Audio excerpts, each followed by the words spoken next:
What is nihilism, fundamentally? At its core, it is the rejection of inherent meaning, value, and purpose in life. The word itself comes from the Latin nihil, meaning nothing. It posits that existence, in and of itself, lacks intrinsic significance. The universe wasn't created with us in mind. It doesn't operate according to principles of fairness or justice that we might wish for, and there is no preordained script for our lives. This can branch into several areas. Existential nihilism, perhaps the most commonly discussed form, argues specifically against life having an inherent purpose or meaning. Moral nihilism takes this further, suggesting that there are no objective moral truths. Actions aren't inherently right or wrong. Morality is a human invention, a set of rules we've created for societal cohesion or personal preference, but not something woven into the fabric of reality itself. Then there's epistemological nihilism, which questions the very possibility of certain knowledge, suggesting that ultimately we cannot truly know anything for sure. It's important to distinguish nihilism from simple pessimism or cynicism.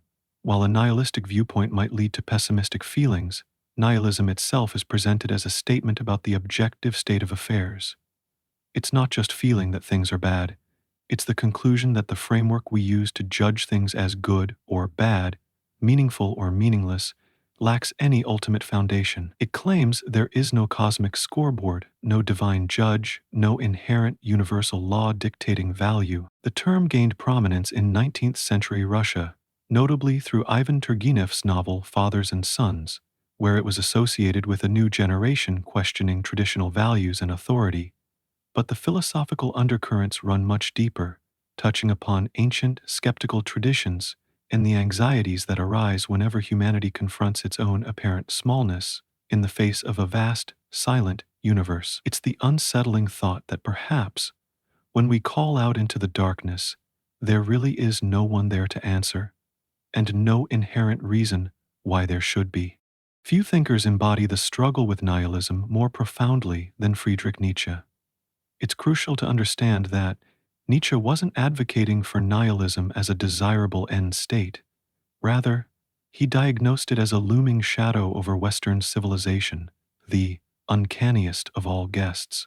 Standing at the door, he famously proclaimed, "God is dead." This wasn't a literal declaration of the death of a deity, but a cultural observation. The decline of Christian faith and its metaphysical framework meant that the traditional source of objective meaning, value, and morality in the West was crumbling. God, as the guarantor of universal truth and purpose, was no longer a viable foundation for culture and individual life. Nietzsche saw this decline leading inevitably to nihilism. Without God, without that transcendent anchor, humanity was adrift. The values we held dear were revealed in his view as merely human constructions, not divine commandments.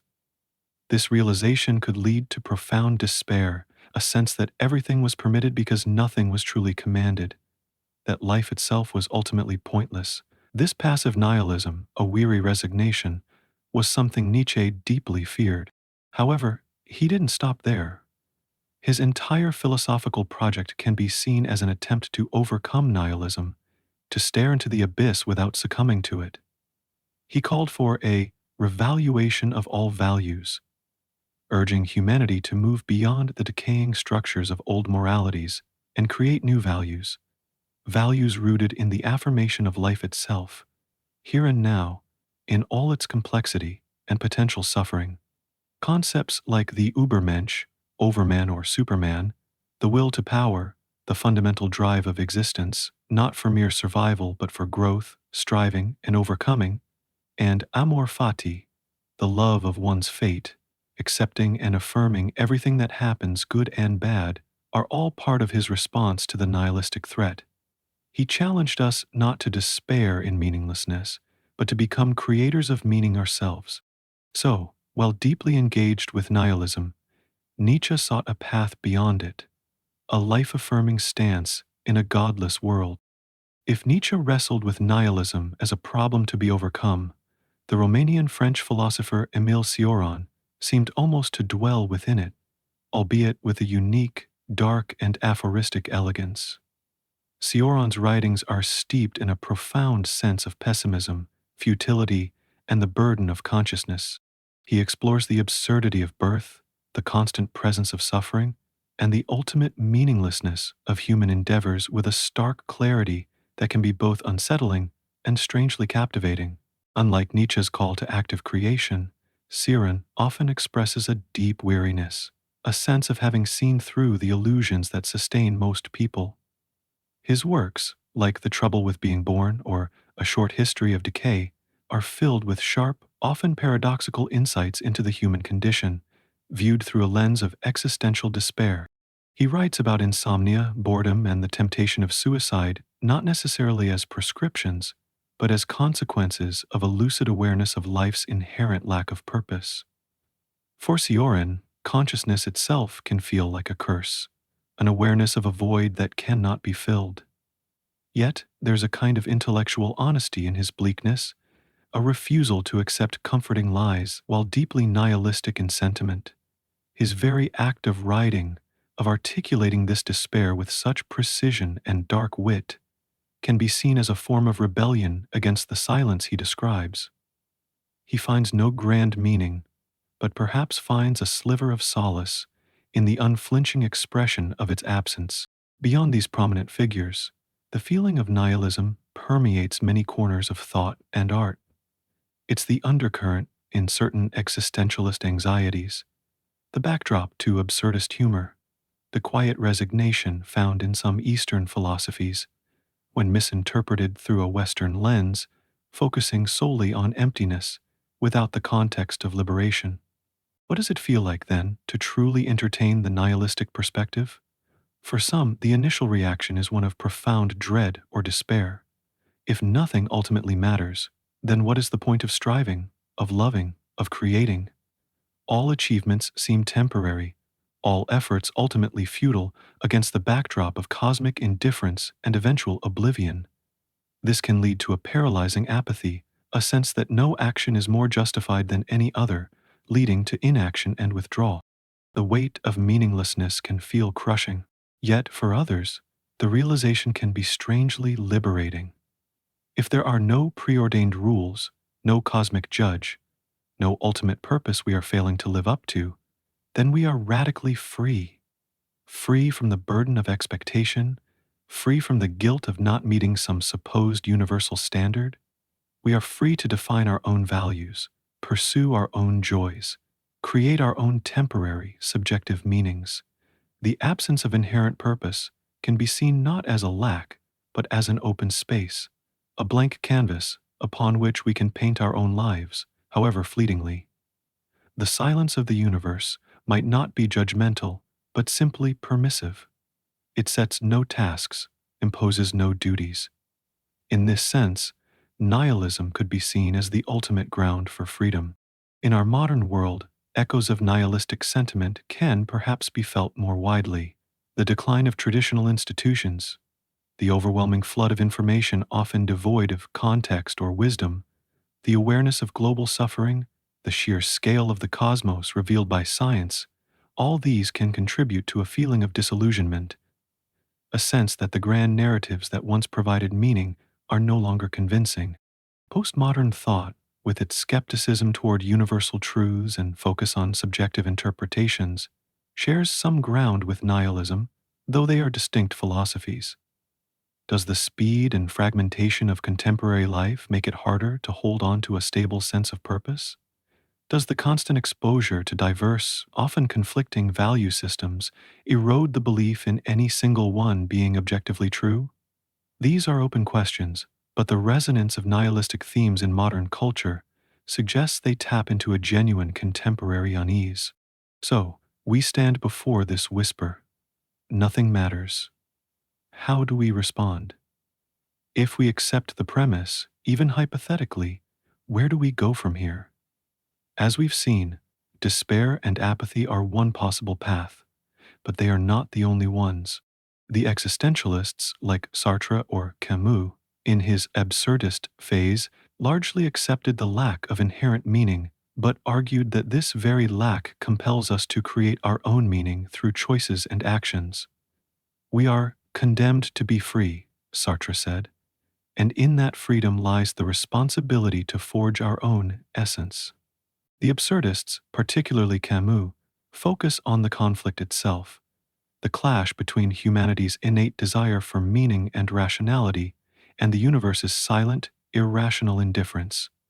The response, for Camus, wasn't despair or suicide, but rebellion, freedom, and passion. To live in revolt against the absurd, to embrace the tension, is to live life to the fullest. Others might turn towards human connection, finding meaning not in cosmic purpose, but in relationships, empathy, and shared experience. Or they might find it in the pursuit of knowledge, the creation of art, the alleviation of suffering, values created and sustained by humans, for humans, meaningful precisely because we choose to make them so. Still others might find solace in spiritual frameworks that posit a meaning beyond the immediately observable, finding faith in a transcendent reality. Nihilism, then, can be seen not just as an endpoint, a declaration of futility, but also as a starting point, a challenging, perhaps terrifying confrontation with the possibility of ultimate meaninglessness. It forces us to ask fundamental questions. If the universe offers no inherent values, what values shall we ourselves create and uphold? If there is no pre-written script, how shall we write our own story? It strips away external justifications, leaving us face to face with our own existence and the choices we make within it. It is the starkest background against which all our efforts, our loves, our creations stand out. If life has no meaning, does that frighten you or free you? Control what you can, accept what you cannot. That is Stoicism. It's a philosophy born not in quiet contemplation alone, but amidst the bustling marketplaces and later the corridors of power and the trials of adversity. It offers a pathway, not necessarily to avoid the difficulties of life, but to navigate them with resilience, tranquility, and unwavering inner strength. It speaks of finding a calm harbor within oneself, even when the seas of fortune rage without. Tonight, let's gently explore the landscape of Stoicism, understand its core tenets, meet some of its most compelling figures, and consider how its ancient wisdom might still echo in our modern search for peace. The origins of Stoicism take us back to ancient Athens, around the 3rd century BCE. Zeno of Citium, the founder, taught his followers from a public colonnade known as the Stoa Poikile, or painted porch, hence the name Stoics. From these beginnings, the philosophy evolved, eventually finding fertile ground in the Roman Empire, where it resonated deeply with individuals seeking ethical guidance and inner fortitude in a complex and often brutal world. At its heart, Stoicism aims for eudaimonia, a state often translated as happiness or flourishing, but perhaps better understood as living a life of excellence, fulfilling one's human potential. For the Stoics, this flourishing wasn't found in external circumstances like wealth, health, or reputation.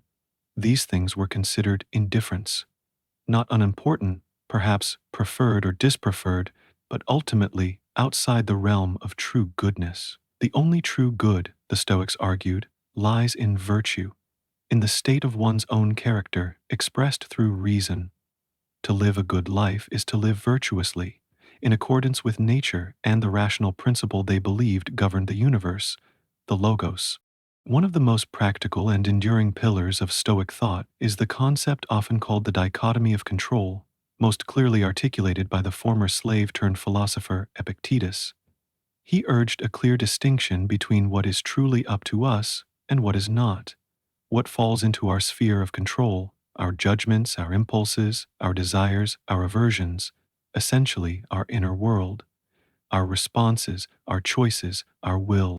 What is not up to us? Pretty much everything else. Our bodies, health, illness, aging, our possessions, our reputation in the eyes of others, political events, the actions of other people, the weather, life, death. The Stoic insight is profoundly simple, yet challenging. We should focus our energy, attention, and concern exclusively on what is within our control, our own thoughts and actions. Worrying about, lamenting, or trying to force things outside our control is not only futile, but the very source of our distress, our anger, our fear, our disappointment. Peace comes from accepting external events as they are, recognizing they are beyond our command, and concentrating on maintaining our inner equilibrium and acting virtuously within the space we do control. It's about internal mastery, regardless of external conditions. Flowing from this is the central importance of virtue. For the Stoics, virtue isn't just one good among many, it is the sole good. Living virtuously is synonymous with living rationally and in accordance with nature. They identified four cardinal virtues: wisdom, understanding the world correctly, distinguishing good, bad, and indifferent; justice, treating others fairly and with kindness, recognizing our shared humanity; courage, facing difficulties, pain, and fear with fortitude, acting rightly despite risk; and temperance, moderation, self-control, mastering desires and impulses. Cultivating these virtues is the path to eudaimonia. External events might provide the material for practicing virtue, dealing with loss courageously, responding to injustice wisely, managing success temperately, but the events themselves don't define our happiness. Our virtuous response does. This idea connects to living according to nature. This doesn't mean returning to a primitive state, but rather living according to our human nature, which the Stoics saw as fundamentally rational. It also means living in harmony with the nature of the cosmos itself, governed by the rational principle, the logos. This implies an acceptance of events as part of a larger, ordered whole, even when they seem difficult or painful from our limited perspective. It encourages a kind of cosmic perspective, seeing our own lives and troubles within the vast sweep of time and space, fostering acceptance and reducing the sting of personal misfortune. What about emotions? Stoicism is often misunderstood as promoting the suppression of all feelings, aiming for a cold, emotionless state. This isn't quite accurate. The Stoics distinguished between initial, involuntary reactions, like startling at a loud noise, and full-blown passions, or disturbing emotions, like intense anger, fear, or crippling grief. These passions, they argued, arise not directly from events, but from our judgments about those events. We feel anger not because someone insulted us, but because we judge the insult as truly harmful and offensive. We feel fear not just because danger is present, but because we judge it as an overwhelming evil we cannot handle. The goal then wasn't to eliminate feeling, but to refine our judgments through reason. By understanding what is truly good, virtue, and what is indifferent, externals, we can avoid assenting to faulty judgments that produce destructive emotions. The aim was apatheia, not apathy, in the modern sense of listlessness, but a state of freedom from irrational and disturbing passions. This allowed for euphetheiai, or good feelings, which are rational and appropriate emotional responses, such as joy derived from virtue, rational caution instead of irrational fear, and benevolent well-wishing towards others. The power of Stoicism truly comes alive through the lives and writings of its Roman practitioners. Seneca the Younger, a wealthy statesman, playwright, and advisor to Emperor Nero, wrote extensively on practical ethics. His letters and essays offer guidance on managing anger, coping with grief, making the most of our limited time, on the shortness of life, and finding tranquility amidst the pressures of public life. He emphasized the importance of self-sufficiency, reminding us that true wealth lies not in possessions, but in limiting our desires and cultivating inner resources. Epictetus, whose life starkly contrasted with Seneca's privilege, taught that true freedom is entirely internal. Having been born a slave, he knew firsthand that external circumstances do not determine one's inner state. He relentlessly focused on the dichotomy of control, urging his students to discipline their will, question their impressions, and accept what fate delivers with equanimity. His teachings, compiled by his student Arrian in the Discourses and the Enchiridion handbook, are bracingly direct, emphasizing personal responsibility and the power residing within our own faculty of judgment. "It's not things that disturb us," he famously stated, "but our judgments about things." Perhaps the most remarkable figure is Marcus Aurelius, Roman emperor from 161 to 180 AD. His Meditations, a collection of personal notes and reflections written likely during military campaigns, were never intended for publication. They offer an intimate glimpse into the mind of arguably the most powerful man in the world, striving daily to apply Stoic principles to his life. He reminds himself to wake up and do his duty, to deal patiently and justly with difficult people, to view events from a cosmic perspective, to accept mortality, and to constantly examine his own thoughts and judgments. His writings reveal Stoicism not as an abstract theory, but as a lived practice, a daily discipline for maintaining integrity, purpose, and calm amidst immense responsibility and turmoil. The Stoics didn't just theorize, they developed practical exercises to cultivate resilience and peace. One such practice is premeditatio malorum, the premeditation of evils. This involves regularly contemplating potential future misfortunes, losing loved ones, illness, loss of status, death. The purpose isn't morbid pessimism, but preparation. By mentally rehearsing adversity, we lessen its shock and emotional impact should it occur, and we cultivate gratitude for what we currently have. It's a way of building psychological resilience, an inoculation against the inevitable hardships of life. Another related practice is negative visualization, consciously reflecting on the potential loss of things we value right now, thinking about life without our health, our friends, our home, can paradoxically increase our appreciation for them in the present moment, counteracting the human tendency towards hedonic adaptation, where we take good things for granted.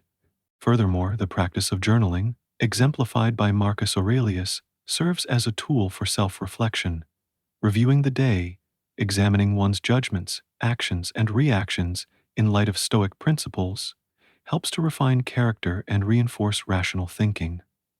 It involves paying mindful attention to the automatic interpretations we place on events and consciously choosing more rational and virtuous responses. In a world that often feels chaotic, stressful, and overwhelming, the ancient wisdom of Stoicism continues to resonate. Its emphasis on internal control, emotional resilience, virtue, and acceptance offers practical tools for navigating modern challenges. Aspects of Stoic thought have influenced modern psychotherapies like cognitive behavioral therapy, CBT, which focuses on identifying and changing maladaptive thought patterns. The contemporary modern Stoicism movement sees many people turning to Seneca, Epictetus, and Marcus Aurelius for guidance on living a meaningful and tranquil life. Stoicism doesn't promise a life free from pain or difficulty. Instead, it offers a framework for meeting those challenges with strength, dignity, and inner peace. It teaches that our flourishing depends not on what happens to us, but on how we respond. It's a reminder that while the world outside may be turbulent, true peace is cultivated within. The storm rages outside, but within, stillness. Existence precedes essence. You are nothing until you choose to be. This striking phrase, often associated with Jean-Paul Sartre, lies near the heart of existentialism, a current of thought that places the individual, in all their concrete, subjective reality, at the very center of the philosophical stage. It's a philosophy that confronts us with our radical freedom, our profound responsibility, and the often uncomfortable questions that arise when we realize we are adrift in a universe without inherent meaning or a pre-written script for our lives. Tonight, let's explore this landscape of choice and consequence, delving into the core ideas of existentialism, the anxieties it uncovers, and the possibilities it reveals about what it means to truly be human. Unlike philosophies that might start with abstract principles or predefined notions of human nature, existentialism begins with the individual's lived experience, the experience of simply being here in the world. The idea that existence precedes essence means that we first exist. We find ourselves thrown into a particular situation, encountering the world and others, and only then, through our choices and actions, do we define who we are. Think of a manufactured object, like a paper knife. Its essence, its purpose, its design, exists in the mind of the maker before the knife itself is created. It is made for something. Existentialism, particularly in its atheistic forms, argues that humans are not like that. There is no divine artisan, no pre-existing human nature or blueprint that dictates what we should be.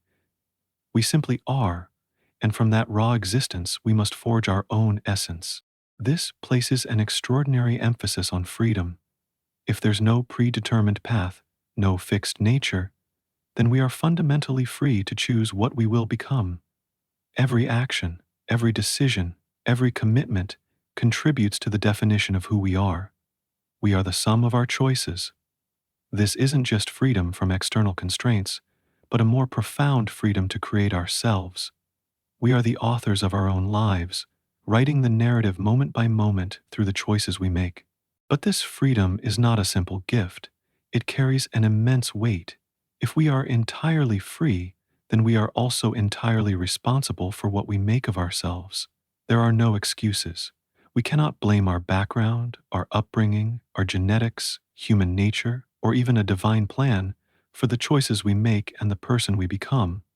Sartre famously declared that we are condemned to be free, condemned because we did not create ourselves, yet free because, once thrown into the world, we are responsible for everything we do. We are responsible not only for ourselves, but, in a way, for all humanity, because in choosing for ourselves, we are implicitly affirming a certain image of what a human being can and should be. This confrontation with absolute freedom and responsibility can lead to a distinct kind of feeling, often termed angst, anguish, Sartre, or dread, Kierkegaard. This isn't the same as everyday fear, which usually has a specific object. Existential anxiety is a deeper, more pervasive sense of unease that arises from the awareness of our freedom, the groundlessness of our choices, the vastness of possibility, and the ultimate responsibility we bear for creating value in a world that offers none inherently.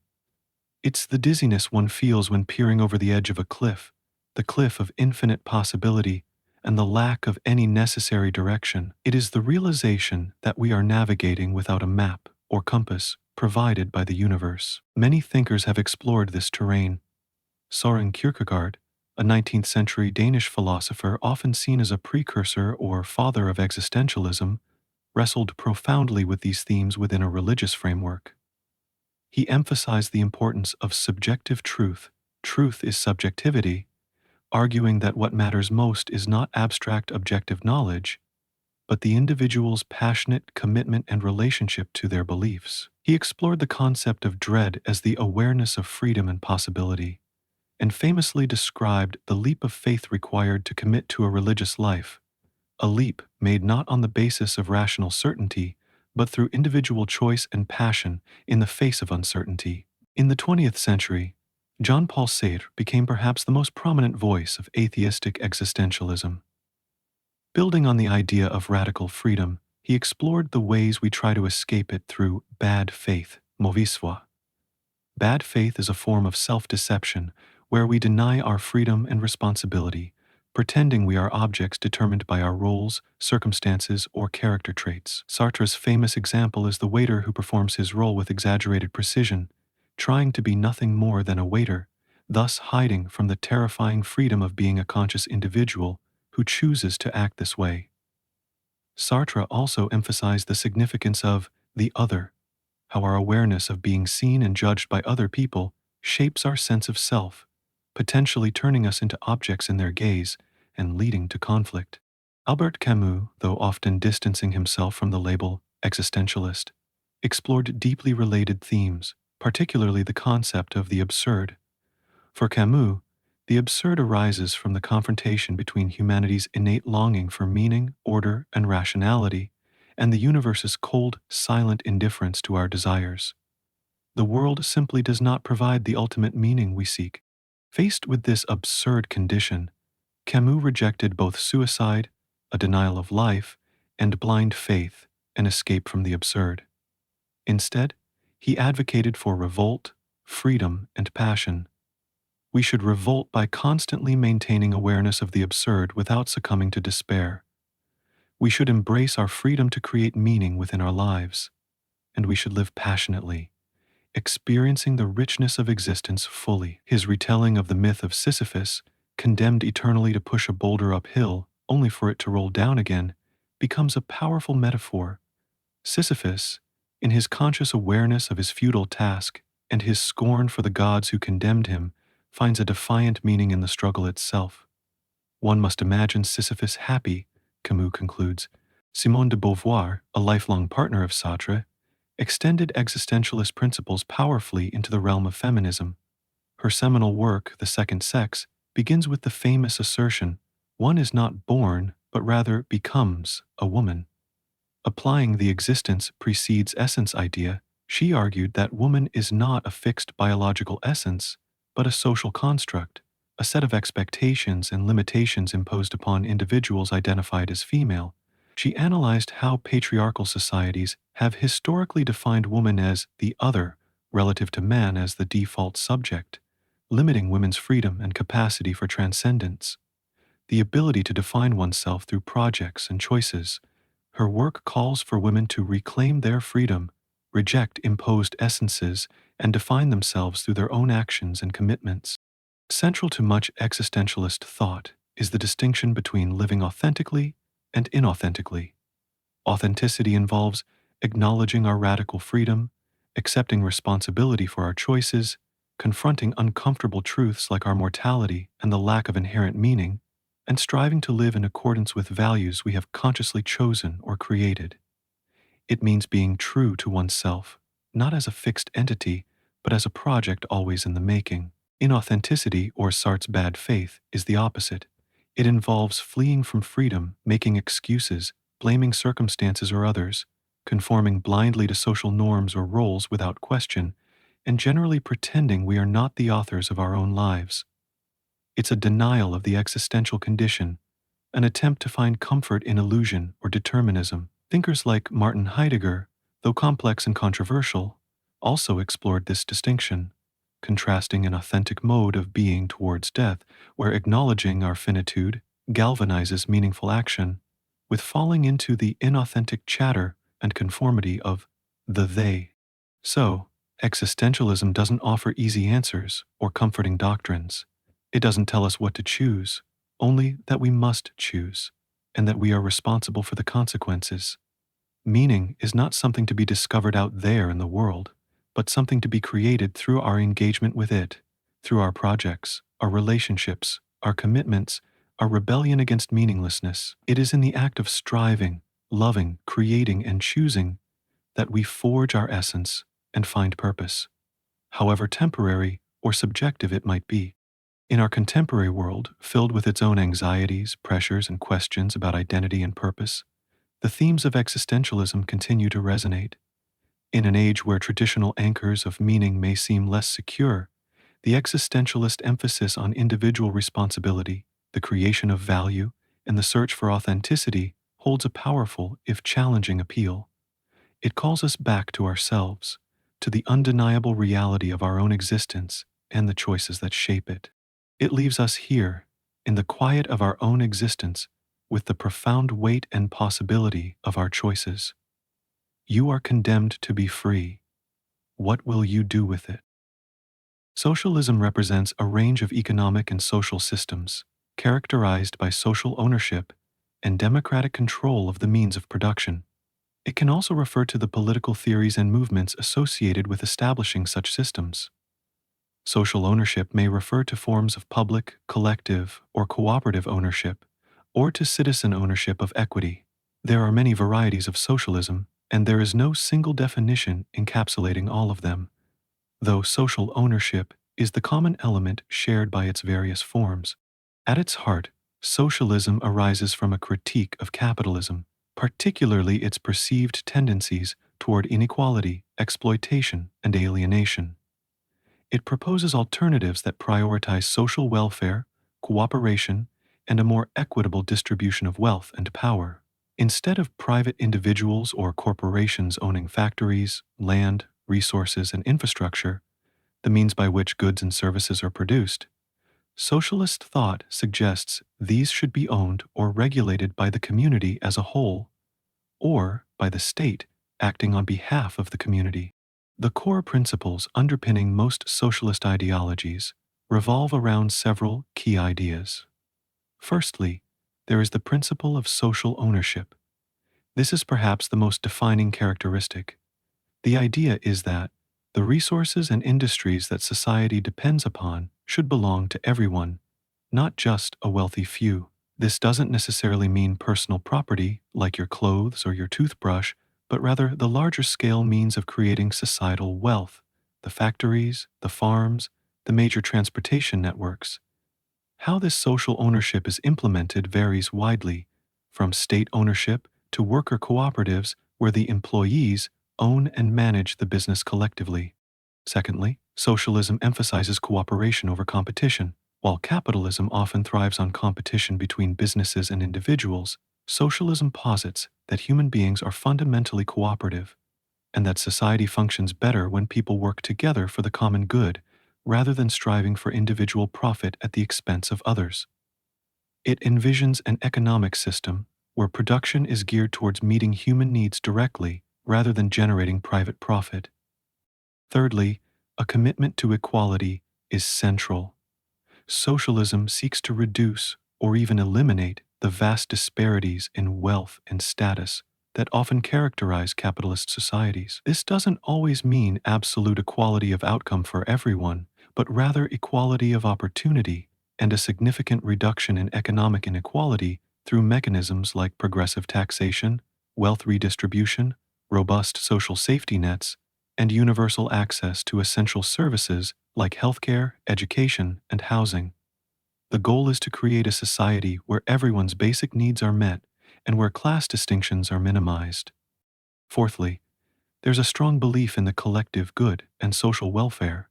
Socialists argue that society should be organized to benefit everyone, not just the owners of capital. This leads to advocacy for strong public services and social programs designed to ensure a baseline standard of living and security for all citizens. The well-being of the community is seen as paramount. Finally, much of socialist thought involves a critique of capitalist market mechanisms. While some forms of market socialism exist, many socialists are critical of the free market's tendency towards monopolies, economic crises, unemployment, environmental degradation, and the commodification of essential aspects of human life. They argue that unregulated markets often fail to account for social costs and human needs, prioritizing profit above all else. The historical roots of socialist ideas are deep, but modern socialism largely emerged as a response to the dramatic social and economic changes brought about by the Industrial Revolution in the 18th and 19th centuries. Thinkers witnessed the harsh conditions faced by the new industrial working class: long hours, dangerous workplaces, child labor, and extreme poverty existing alongside unprecedented wealth for factory owners and capitalists. Early socialist thinkers, often termed utopian socialists, like Henri de Saint-Simon, Charles Fourier, and Robert Owen in Britain and France, proposed visions of ideal societies based on cooperation, communal living, and social harmony. Robert Owen, for example, famously attempted to create model communities around his factories, improving working and living conditions for his employees. However, the most influential figures in the development of socialist theory were undoubtedly Karl Marx and Friedrich Engels. In works like The Communist Manifesto and Das Kapital, they developed what they termed scientific socialism.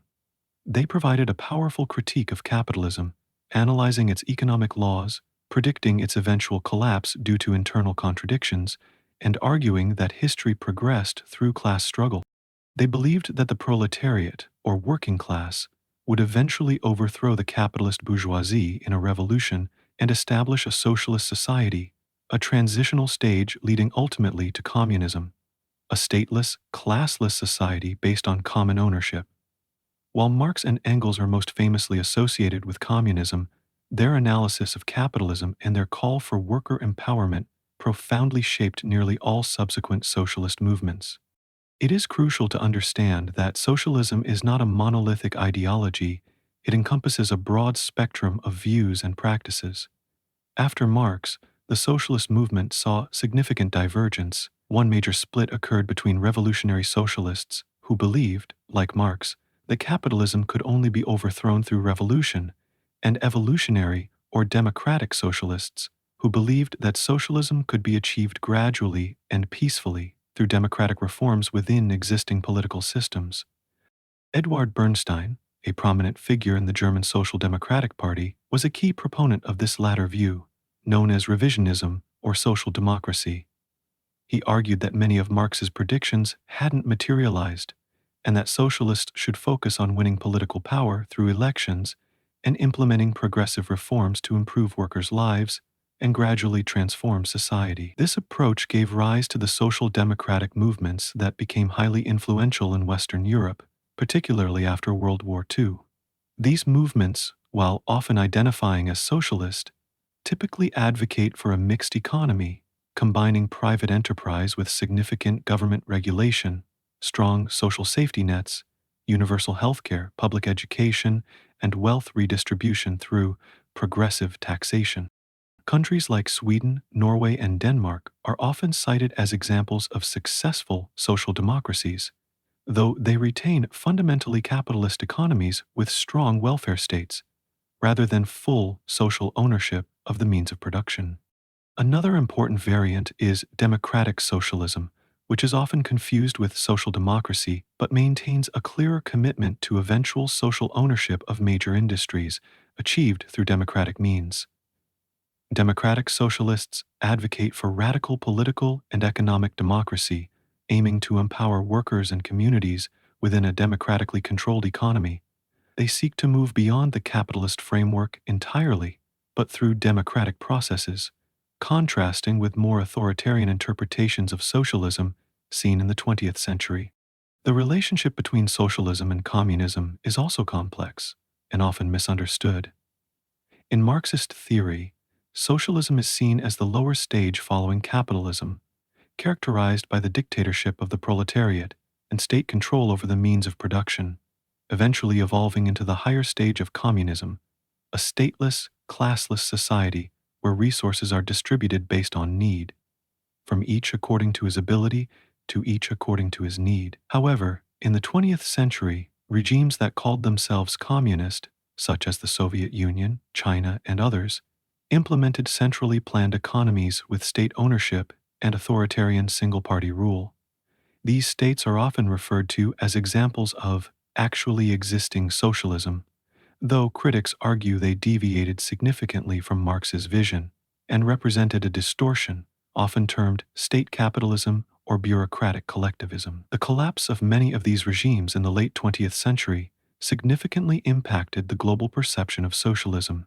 Reflecting on the implications of socialism involves considering both its promises and its potential pitfalls. Proponents argue that socialist principles offer a path towards a more just, equitable, and humane society. They point to the potential for reduced poverty and inequality, greater economic security for all citizens through universal social programs, enhanced cooperation and solidarity, and a focus on meeting human needs rather than generating endless profit. They might highlight the successes of social democratic policies in improving living standards and reducing inequality in many countries. The emphasis on democratic control over economic life is also seen as an extension of democratic principles into a sphere often dominated by unelected corporate power. Despite the historical challenges and ongoing debates, socialist ideas continue to resonate in contemporary discussions about economic inequality, climate change, the future of work, and the role of the state. Debates about universal basic income, wealth taxes, worker cooperatives, nationalizing certain industries, strengthening labor unions, and expanding social safety nets all draw, to varying degrees, upon socialist principles or critiques of unregulated capitalism. The core socialist impulse, the desire for a society organized around principles of fairness, community, and shared well-being, rather than solely around private accumulation, remains a powerful force in political and philosophical thought, continually prompting us to question how we organize our economic lives and distribute the fruits of our collective labor. It challenges us to consider whether the vast resources generated by modern economies can be harnessed more effectively for the benefit of all members of society. Absurdism is a philosophical perspective centered on the inherent conflict between humanity's innate tendency to seek meaning and purpose in life and the silent, indifferent universe that offers no such meaning, order, or higher purpose. It's not simply the statement that life or the universe is meaningless, which might sound closer to nihilism. Rather, the absurd arises specifically from the confrontation between our profound longing for rational understanding, for value, for a reason to be, and the unreasonable silence of the world. It is this unavoidable clash, this divorce between ourselves and our lives, between the actor and his setting, that constitutes the feeling of absurdity. Imagine calling out into a vast empty canyon, expecting an echo, a response, some sign that you've been heard. You call out for meaning, for justification, for a cosmic thumbs up confirming your life has inherent value within a grand design. Absurdism suggests that the canyon remains utterly silent. The absurd is born in that moment of recognition, the recognition of your deep need for an answer, and the universe's complete lack of one. This perspective shares some territory with existentialism, as both grapple with the lack of predetermined meaning in the universe and the burden of human freedom. However, absurdism, particularly as articulated by the French Algerian philosopher and writer Albert Camus, places its primary emphasis squarely on this specific conflict. While existentialists like Jean-Paul Sartre might emphasize our radical freedom to create meaning and define our own essence through choices, existence precedes essence, Camus focuses on the ongoing tension itself and how we might live within it, fully conscious of it, without resorting to false hope or despair. The human condition, from an absurdist viewpoint, is characterized by this constant, often unconscious search. We build systems of belief, scientific models, ethical codes, and grand narratives, all attempts, in a way, to impose order and find significance in our existence and the cosmos. We desire rationality, clarity, and a sense of belonging within a meaningful whole. Yet, when we look honestly at the universe, especially through the lens of modern science, we find vastness, randomness, and indifference to our human concerns. There appears to be no inherent blueprint, no divine plan, no cosmic judge keeping score. This realization can lead to several potential responses. One might be tempted by nihilism, the conclusion that because there is no inherent meaning, nothing matters, and all values are baseless. Absurdism, however, generally stops short of this conclusion. It acknowledges the lack of inherent, external meaning, but doesn't necessarily negate the possibility of creating subjective value or finding significance within human life itself.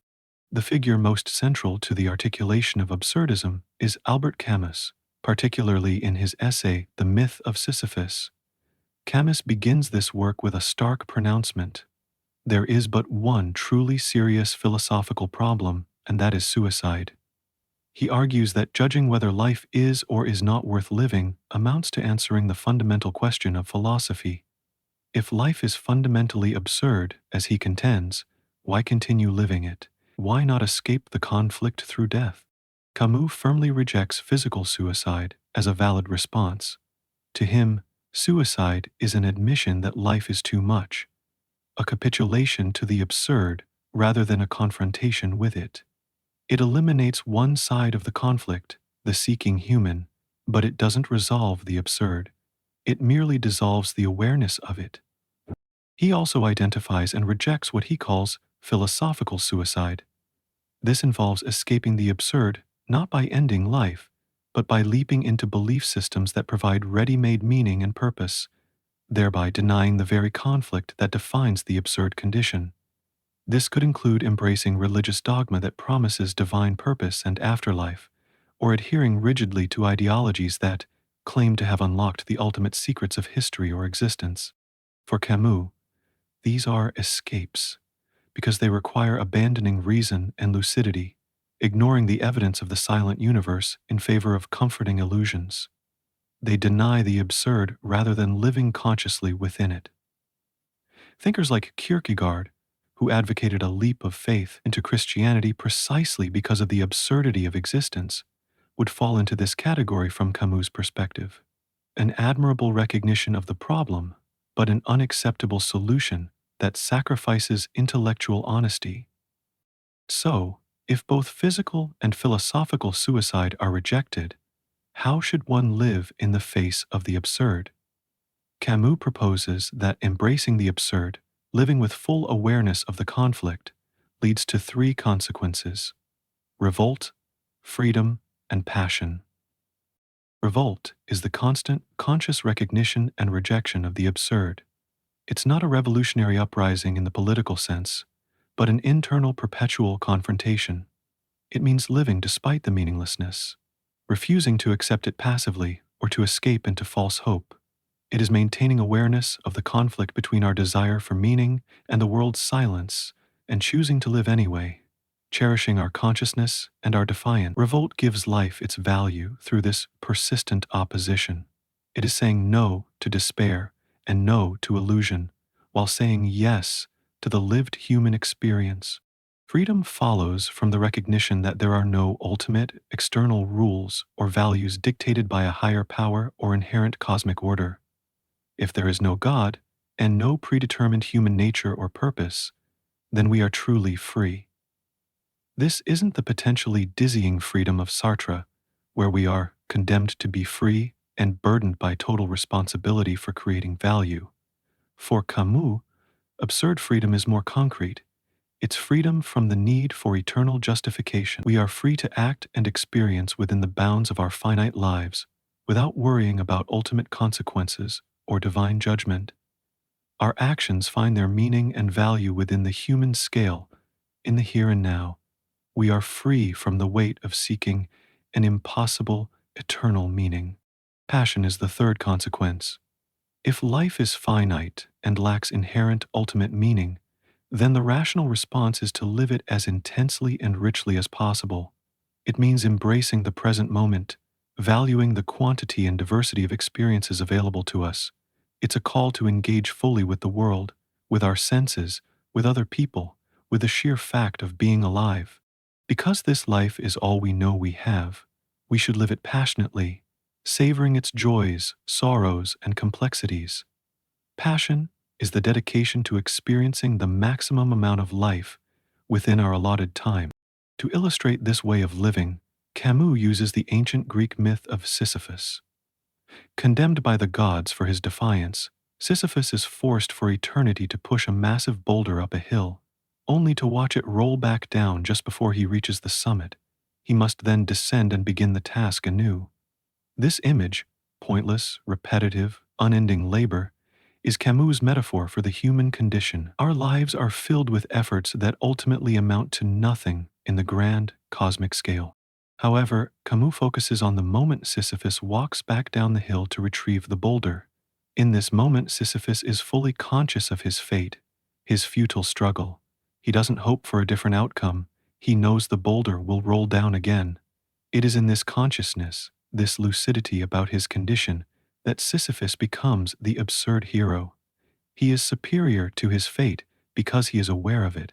By accepting the eternal pointlessness without despair, by scorning the gods who condemned him, Sisyphus finds a kind of freedom and victory in his struggle itself. Camus concludes his essay with the famous line, "The struggle itself toward the heights is enough to fill a man's heart. One must imagine Sisyphus happy." Sisyphus finds meaning not in the task's outcome, which is meaningless, but in the act of rebellion, the conscious endurance, the exertion itself. His happiness is a creation born from acknowledging and embracing the absurd. The implications of absurdism offer a unique perspective on how to navigate existence. It encourages a life lived with eyes wide open, acknowledging the lack of cosmic guarantees without falling into nihilistic despair. It locates value not in external validation or future promises, but within the boundaries of human life and experience, in rebellion against meaninglessness, in the freedom derived from that lack, and in the passionate engagement with the world. It can be strangely liberating, freeing us from the often paralyzing burden of searching for an ultimate purpose that may not exist. Instead, it invites us to create our own relative meanings, to cherish our connections, our experiences, our consciousness, and our defiance in the face of a silent universe. It suggests that meaning isn't something to be found, but something forged in the heart of the struggle, much like Sisyphus finding fulfillment in his eternal, pointless task. It asks us to live life to the fullest, precisely because it is finite and lacks a script.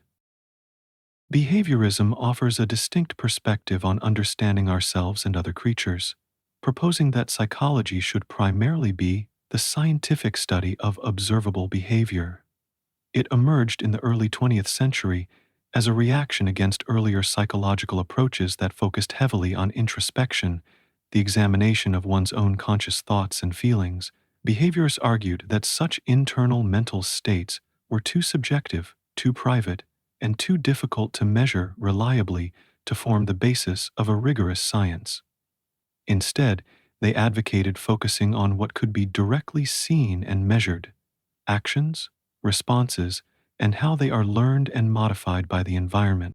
At the core of behaviorism lies the belief that behaviors are learned through interaction with the environment. It emphasizes the role of environmental stimuli and the consequences of actions in shaping how we act.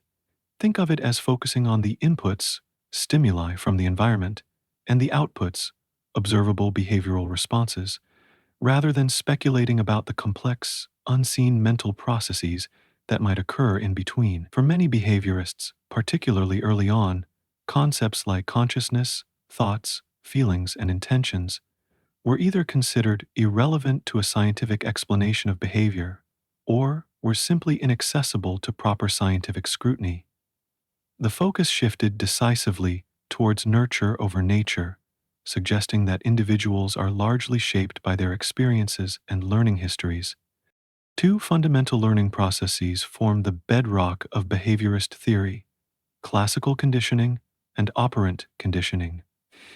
Classical conditioning, famously explored by the Russian physiologist Ivan Pavlov around the turn of the 20th century, involves learning through association. Pavlov wasn't initially studying psychology, he was researching digestion in dogs. He noticed that the dogs began to salivate not just when they saw food, but also when they saw the lab assistant who usually fed them, or even just upon hearing the assistant's footsteps. This suggested a learned association. In his famous experiments, Pavlov would ring a bell, a neutral stimulus, initially eliciting no salivation just before presenting food, an unconditioned stimulus, naturally causing salivation, the unconditioned response. After repeating this pairing several times, the dog learned to associate the bell with the food. Eventually, the sound of the bell alone, now a conditioned stimulus, was enough to make the dog salivate, now a conditioned response. This demonstrated how a previously neutral stimulus could come to elicit an automatic response through repeated association with a stimulus that naturally produces that response. Classical conditioning helps explain many involuntary responses, like fear responses to previously neutral objects or situations, phobias, or feelings of nostalgia triggered by a particular smell or song. The second major learning process is operant conditioning, most notably developed by the American psychologist B.F. Skinner. While classical conditioning focuses on associations between stimuli, operant conditioning deals with how the consequences of voluntary actions influence the likelihood of those actions being repeated. Skinner believed that behavior is shaped by reinforcement and punishment. He developed experimental chambers, often called Skinner boxes, where animals like rats or pigeons could perform a specific action, such as pressing a lever or pecking a disc, to receive a consequence. If pressing the lever resulted in receiving a food pellet, a reward, the animal was more likely to press the lever again. This is known as reinforcement. Any consequence that increases the likelihood of a behavior occurring again. Reinforcement can be positive, involving the addition of something desirable, like getting food or praise, or negative, involving the removal of something undesirable, like stopping an annoying noise or avoiding a shock. Importantly, negative reinforcement strengthens behavior by removing an unpleasant stimulus. It is not the same as punishment. Punishment, conversely, is any consequence that decreases the likelihood of a behavior occurring again. It can also be positive, involving the addition of something unpleasant, like receiving a scolding or a painful stimulus, or negative, involving the removal of something desirable, like losing privileges or having a toy taken away. Skinner generally believed that reinforcement was more effective than punishment in shaping long-term behavior. He also explored concepts like shaping, where complex behaviors are taught by reinforcing successive approximations of the desired behavior, gradually guiding the individual towards the final goal. Operant conditioning principles are widely seen in everyday life, from training pets to classroom management to workplace incentive programs. The rise of behaviorism was significantly influenced by a desire to make psychology a more objective science, akin to physics or biology.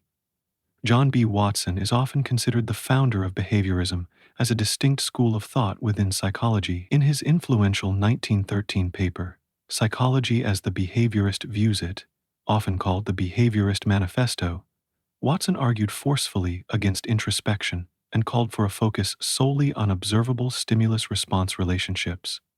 He famously claimed that if given a dozen healthy infants, he could shape them into any type of specialist, doctor, lawyer, artist, even beggar or thief, regardless of their talents or ancestry, simply by controlling their environment. While largely hyperbolic, this statement underscored the radical environmental determinism central to his view. Watson also conducted the controversial Little Albert experiment, demonstrating how classical conditioning could instill a fear response, phobia, in a young child towards a previously neutral stimulus, a white rat. B.F. Skinner built upon Watson's foundations, developing what he termed radical behaviorism. While Watson's methodological behaviorism simply excluded internal mental events from study due to measurement difficulties, Skinner's radical behaviorism did acknowledge the existence of internal events like thoughts and feelings. However, he considered these private events as behaviors themselves, subject to the same principles of environmental control and conditioning as overt actions. He argued that understanding the environmental factors, stimuli, reinforcement history, was sufficient to predict and control behavior without needing to delve into hypothetical mental constructs.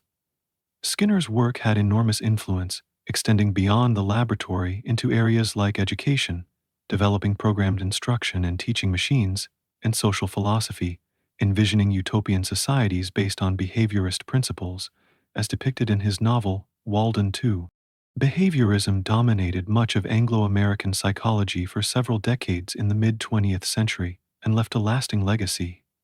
Its insistence on objective measurement and empirical rigor profoundly shaped psychological research methodologies. Furthermore, its principles have found numerous practical applications that remain relevant today. Behavior therapy, for instance, utilizes classical and operant conditioning techniques to treat various psychological issues, such as phobias, through exposure therapy and systematic desensitization, anxiety disorders, and obsessive-compulsive disorder. Applied behavior analysis, ABA, is a widely used therapeutic approach, particularly for individuals with autism spectrum disorder, focusing on modifying specific behaviors through reinforcement strategies. Principles of behaviorism are also embedded in many educational practices, parenting techniques involving rewards and consequences, and animal training methods. Despite its influence and practical successes, behaviorism has also faced significant criticism, which eventually led to the rise of the cognitive revolution in psychology starting in the 1960s. A major critique is its perceived neglect of internal mental processes. Critics argued that by ignoring thoughts, feelings, consciousness, motivation, and problem-solving, behaviorism offered an incomplete and overly simplistic, even mechanistic, view of human beings. It struggled to account for complex human abilities like language acquisition. Linguist Noam Chomsky's scathing review of Skinner's book, Verbal Behavior, was a landmark moment, arguing that behaviorist principles couldn't adequately explain the creativity, generativity, and rapid learning characteristic of human language. The cognitive revolution shifted the focus back towards internal mental processes, perception, memory, attention, language, problem solving, viewing the mind as an information processor. However, behaviorism didn't simply disappear. Many of its principles, particularly concerning learning through conditioning and the importance of environmental factors, remain influential. Modern approaches like cognitive behavioral therapy, CBT, explicitly integrate both cognitive and behavioral techniques, acknowledging the interplay between thoughts, feelings, and actions. In essence, behaviorism represents a powerful attempt to understand sentient life through the lens of observable actions and environmental influences. It highlights the profound impact of learning and experience in shaping who we are and what we do. While its exclusive focus on outward behavior eventually gave way to broader perspectives incorporating cognition, its core ideas about conditioning, reinforcement, and the careful study of behavior continue to inform psychology, education, therapy, and our understanding of how creatures adapt and learn within their worlds. It reminds us of the tangible connection between our environment and our actions, a constant dance of stimulus, response, and consequence. Conservatism represents less a fixed, universal ideology and more a disposition, an attitude, or a political philosophy centered on the importance of preserving established traditions, institutions, and social structures. Rather than promoting a specific blueprint for the perfect society, conservatism often emphasizes caution, prudence, and skepticism towards proposals for radical or abrupt change. It tends to value continuity with the past, believing that existing arrangements often embody the accumulated wisdom of generations and should not be discarded lightly. At the heart of the conservative disposition are several recurring themes or principles, though their emphasis can vary significantly across different times and places. Firstly, there is a deep respect for tradition. Conservatives tend to view customs, long-standing institutions, like the family, religious organizations, local communities, and established forms of government, and inherited social norms, not as arbitrary relics, but as valuable resources that provide stability, identity, and moral guidance. Tradition is seen as a repository of practical wisdom, tested by time, reflecting what has worked for human societies. There's a sense that we should approach these inheritances with humility, recognizing that they often contain insights we may not fully grasp through abstract reason alone.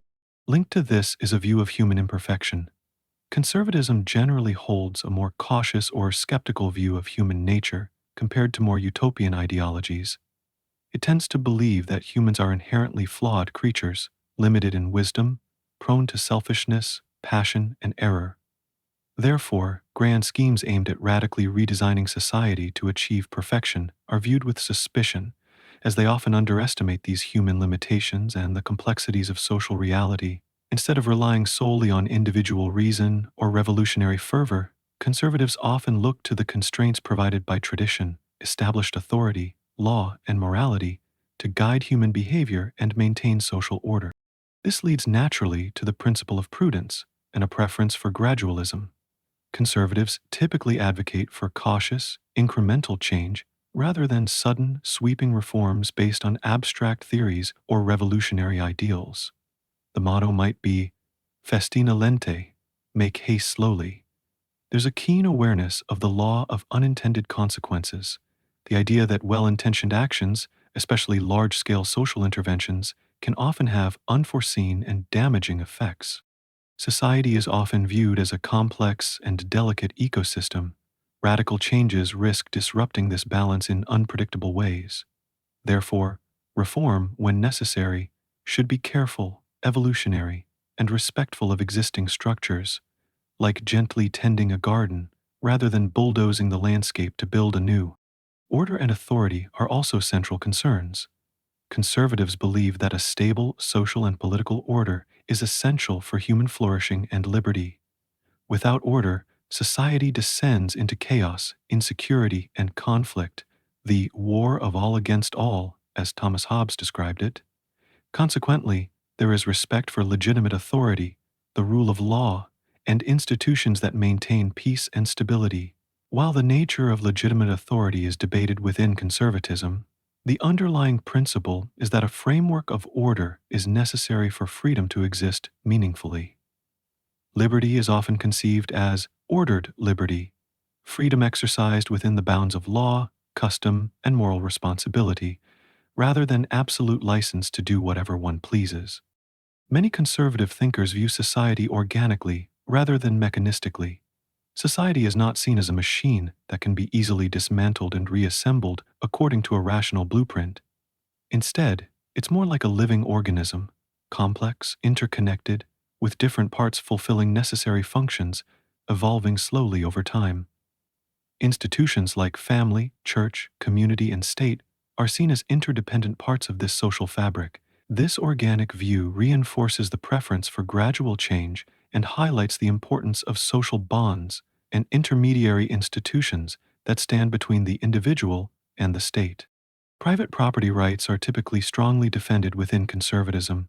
Property is seen not just as a source of wealth, but as crucial for individual independence, liberty, social stability, and responsible citizenship. Owning property is thought to give individuals a stake in society, encourage prudence and long-term thinking, and act as a bulwark against excessive government power.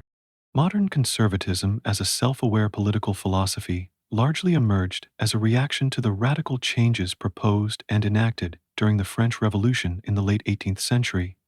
The Irish statesman and philosopher Edmund Burke is widely considered the foundational thinker of this tradition.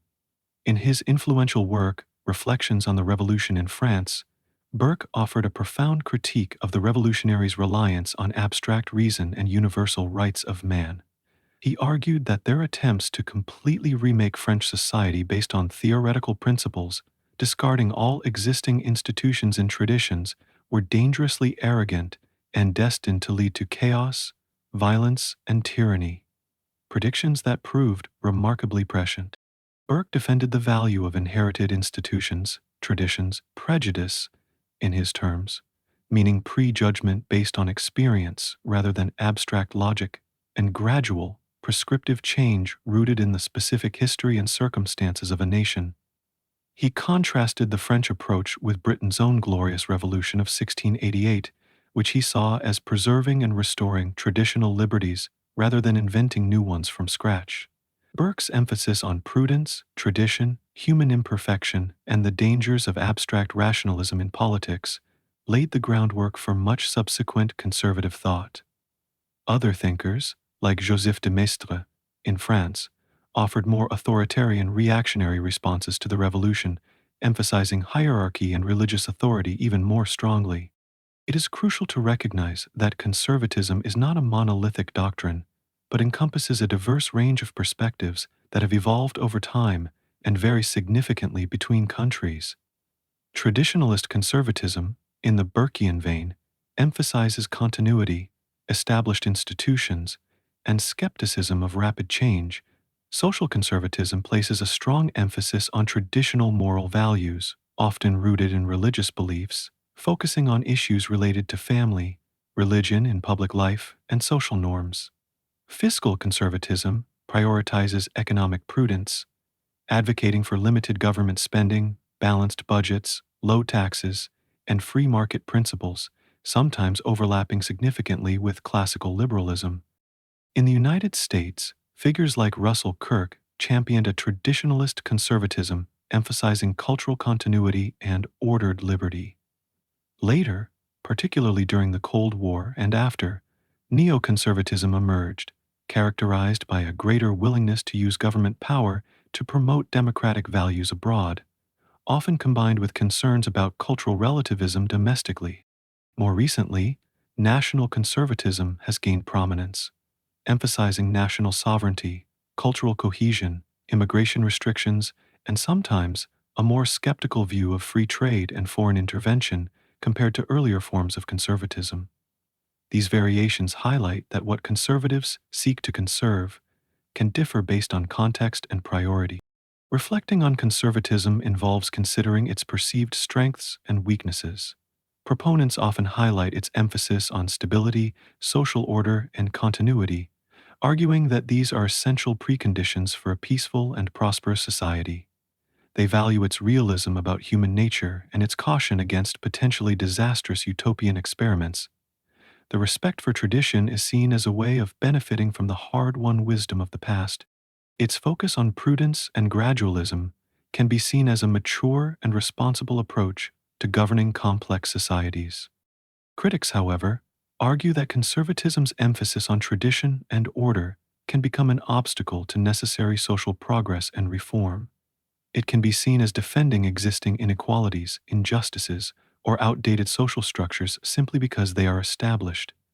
The skepticism towards change can sometimes lapse into stagnation or an unwillingness to address pressing social problems. The emphasis on authority and hierarchy can conflict with democratic or egalitarian values. Furthermore, the question of which traditions are worth conserving and who gets to decide can be contentious.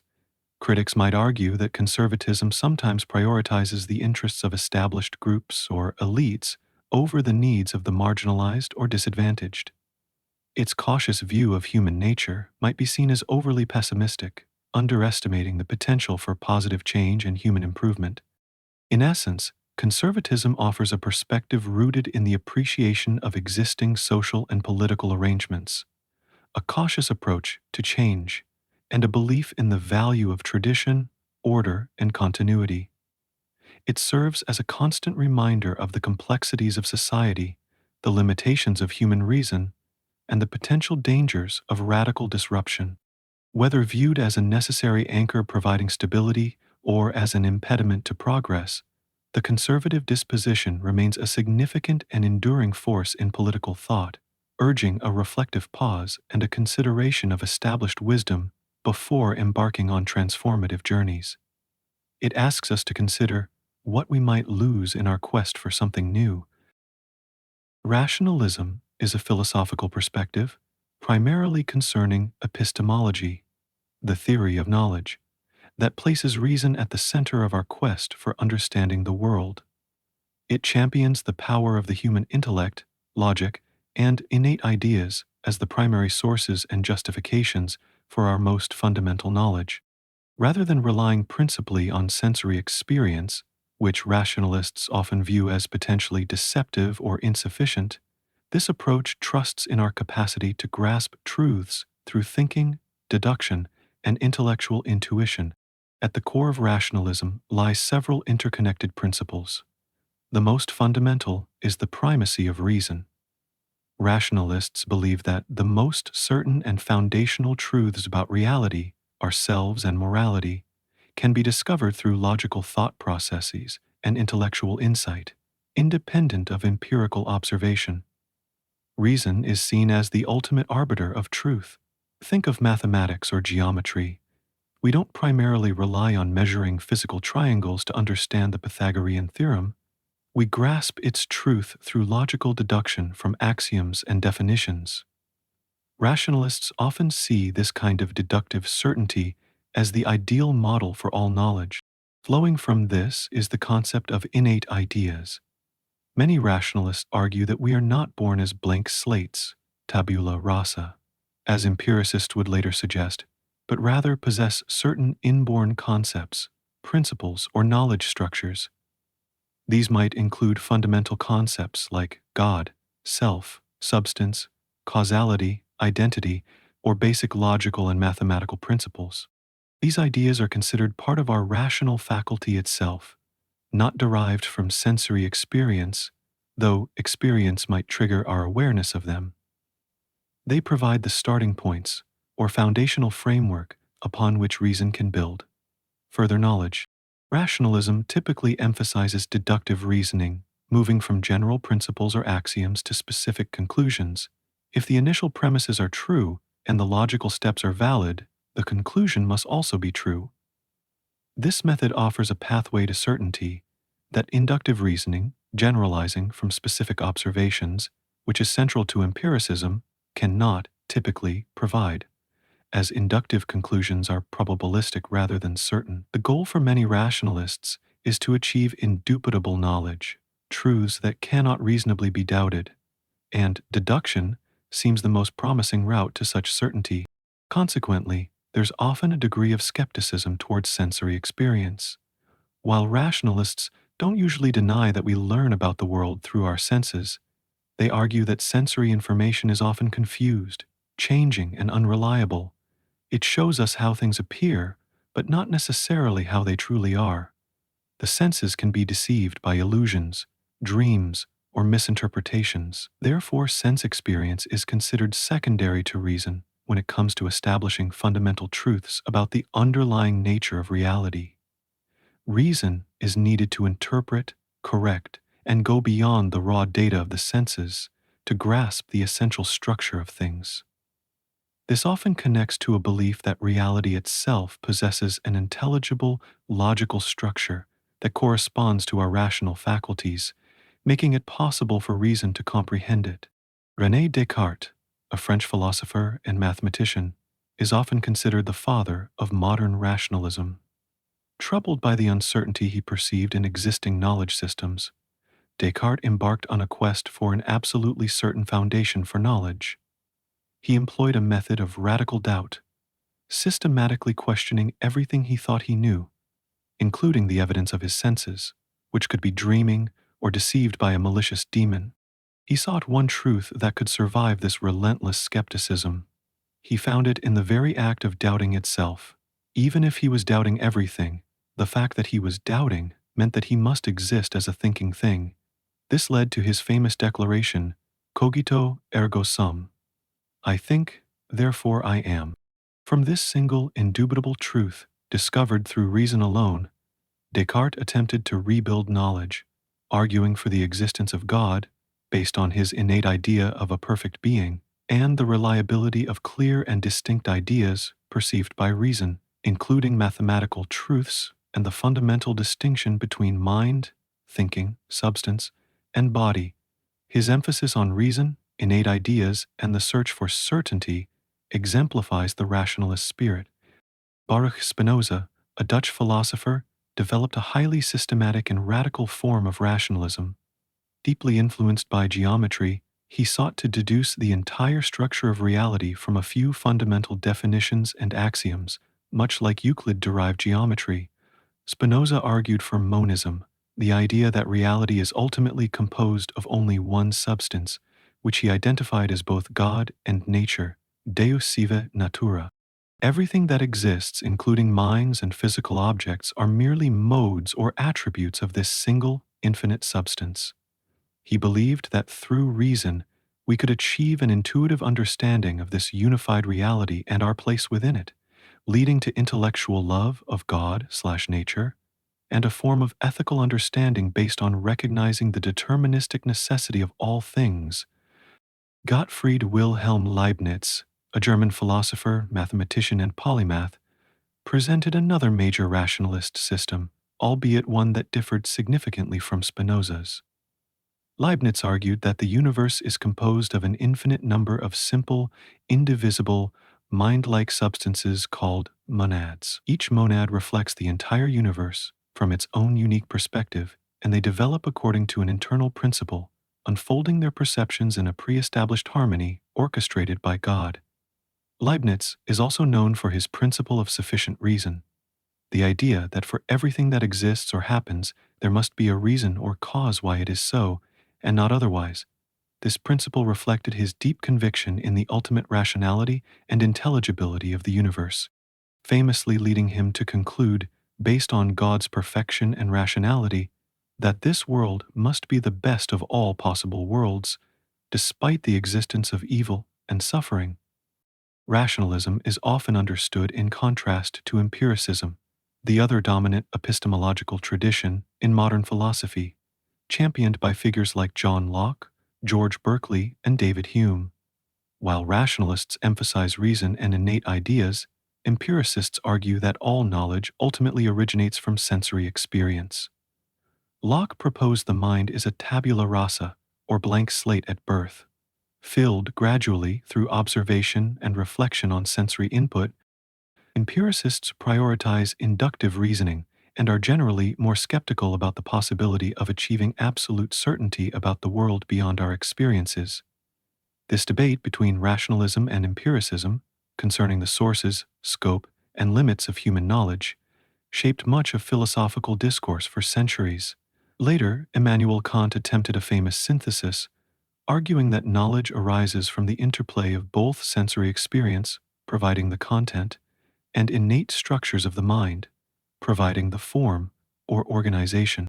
Considering the implications of rationalism reveals both its strengths and its challenges. Its emphasis on logic, clarity, and the pursuit of certainty has been immensely influential, particularly in mathematics, logic, and the development of theoretical science. It expresses a profound confidence in the power of human reason to penetrate the mysteries of the universe and establish firm foundations for knowledge and ethics. The idea that we can arrive at truths independently of the often messy and unreliable data of the senses holds a powerful appeal. However, rationalism faces significant criticisms. A central challenge is explaining how pure reason, operating independently of experience, can actually provide substantive knowledge about the contingent world we inhabit. How do innate ideas or logical deductions connect reliably to the way things actually are? Empiricists argue that without grounding in observation, rationalist systems risk becoming mere abstract constructions, detached from reality. The existence and nature of innate ideas have also been difficult to definitively prove or agree upon. Furthermore, the fact that prominent rationalists like Descartes, Spinoza, and Leibniz arrived at vastly different metaphysical systems, all supposedly based on reason, casts doubt on reason's ability to deliver universally agreed upon certain truths about ultimate reality. Critics might argue that rationalism can sometimes lead to an armchair philosophy that undervalues the crucial role of empirical investigation and evidence in understanding the world. Despite these criticisms and the rise of empiricism and later philosophies, the spirit of rationalism endures. Its influence remains profound in fields that rely heavily on logical deduction and abstract structures, such as mathematics, theoretical physics, computer science, and formal logic. Aspects of rationalist thought also echo in contemporary cognitive science, particularly in theories suggesting innate cognitive modules or language acquisition devices. The fundamental rationalist impulse, the trust in reason, the pursuit of clarity and logical coherence, the belief in our capacity to understand the world through thought, continues to be a vital component of human intellectual endeavor. It represents the enduring hope that through the careful exercise of our intellect, we can achieve a deeper, more fundamental understanding of ourselves and the cosmos. Let us turn our attention to the concept of dualism. At its heart, dualism in the philosophy of mind proposes a fundamental division in reality, a separation between the mental and the physical. It suggests that the mind, or consciousness, possesses a nature distinct from the body, or the physical matter that constitutes it. This isn't merely a difference in function, but a difference in fundamental substance or properties. The world, according to dualism, isn't composed of just one kind of stuff, like matter, but at least two: the physical, which is tangible, extended in space and governed by the laws of physics, and the mental, which encompasses thoughts, feelings, consciousness, and subjective experience. Things that seem inherently non-physical, private, and lacking spatial dimensions. The core principles of dualism revolve around this fundamental distinction. Firstly, it asserts the irreducibility of the mental to the physical. Consciousness, thought, and subjective experience cannot simply be explained away as complex physical processes within the brain. There is something inherently different about the feeling of warmth, the color red as experienced, or the pang of sadness that resists a purely physical description. These subjective qualities, often called qualia, are central to the dualist perspective. Secondly, dualism often implies that the mind and body can, at least in principle, exist independently. While they interact in living beings, their essential natures are separate. This separation leads to questions about how exactly these two distinct realms interact. How can a non-physical thought cause a physical action, like raising your hand? This is known as the interaction problem, a significant challenge for many dualist theories. Lastly, Dualism emphasizes the unique properties of the mental. Mental states exhibit intentionality. They are about something. Thoughts refer to objects, concepts, or situations. Physical states, in contrast, just are. A rock or a neuron firing isn't inherently about something else in the same way a belief or desire is. However, the most famous proponent of dualism in the modern era is undoubtedly René Descartes, a 17th century French philosopher often considered the father of modern philosophy. Descartes formulated what is known as substance dualism. He argued that reality is composed of two fundamentally different kinds of substances: res cogitans, or thinking substance, the mind, and res extensa, or extended substance, matter, the body. His famous declaration, cogito ergo sum, I think therefore I am, was the bedrock of his philosophy. He reasoned that while he could doubt the existence of his body and the external world, perhaps he was dreaming, or deceived by an evil demon, he could not doubt the fact that he was doubting or thinking. This act of thinking proved his existence as a thinking thing, a mind. For Descartes, the essential property of mind is thought, while the essential property of body is extension in space. They are entirely distinct. He famously wrestled with the interaction problem, proposing that the mind and body interacted through a tiny structure in the brain called the pineal gland, though this explanation has been widely criticized as inadequate, as it doesn't truly explain how a non-physical substance can influence a physical one. While Cartesian substance dualism is the most well-known form, other variations exist. Property dualism, for example, doesn't posit two distinct substances. Instead, it suggests that while there is only one kind of substance, usually physical substance, the brain, this substance can possess two fundamentally different kinds of properties: physical properties like mass, charge, location, and mental properties like consciousness, beliefs, desires. Mental properties, in this view, emerge from complex physical systems like the brain, but are not reducible to mere physical properties. They are genuinely novel features of the world that arise at a certain level of complexity. Contemporary philosopher David Chalmers is a prominent advocate for a form of property dualism, arguing that subjective experience, or qualia, presents the hard problem of consciousness, which cannot be fully explained by purely physical accounts. Within dualism, there are also different views on interaction.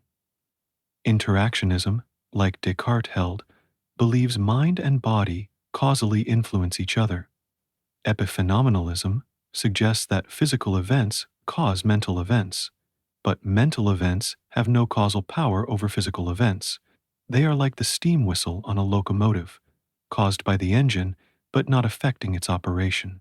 Parallelism proposes that mind and body exist in pre-established harmony, running in parallel like two clocks set to the same time, without actually influencing each other, often attributed to divine arrangement. Several arguments have been put forward to support dualist views. One is the argument from reason or intentionality. It highlights that mental states like beliefs and thoughts have meaning, are about other things, and can be evaluated for truth or logical validity. Physical states, like patterns of neural firing, don't inherently possess these semantic properties. How can purely physical processes give rise to meaning and reason? Another line of argument focuses on consciousness and subjective experience. The qualia argument. What is it like to see red, taste chocolate, or feel pain? These subjective qualities seem impossible to capture in purely objective, third-person descriptions of brain activity. There seems to be an explanatory gap between the physical facts about the brain and the subjective facts about experience.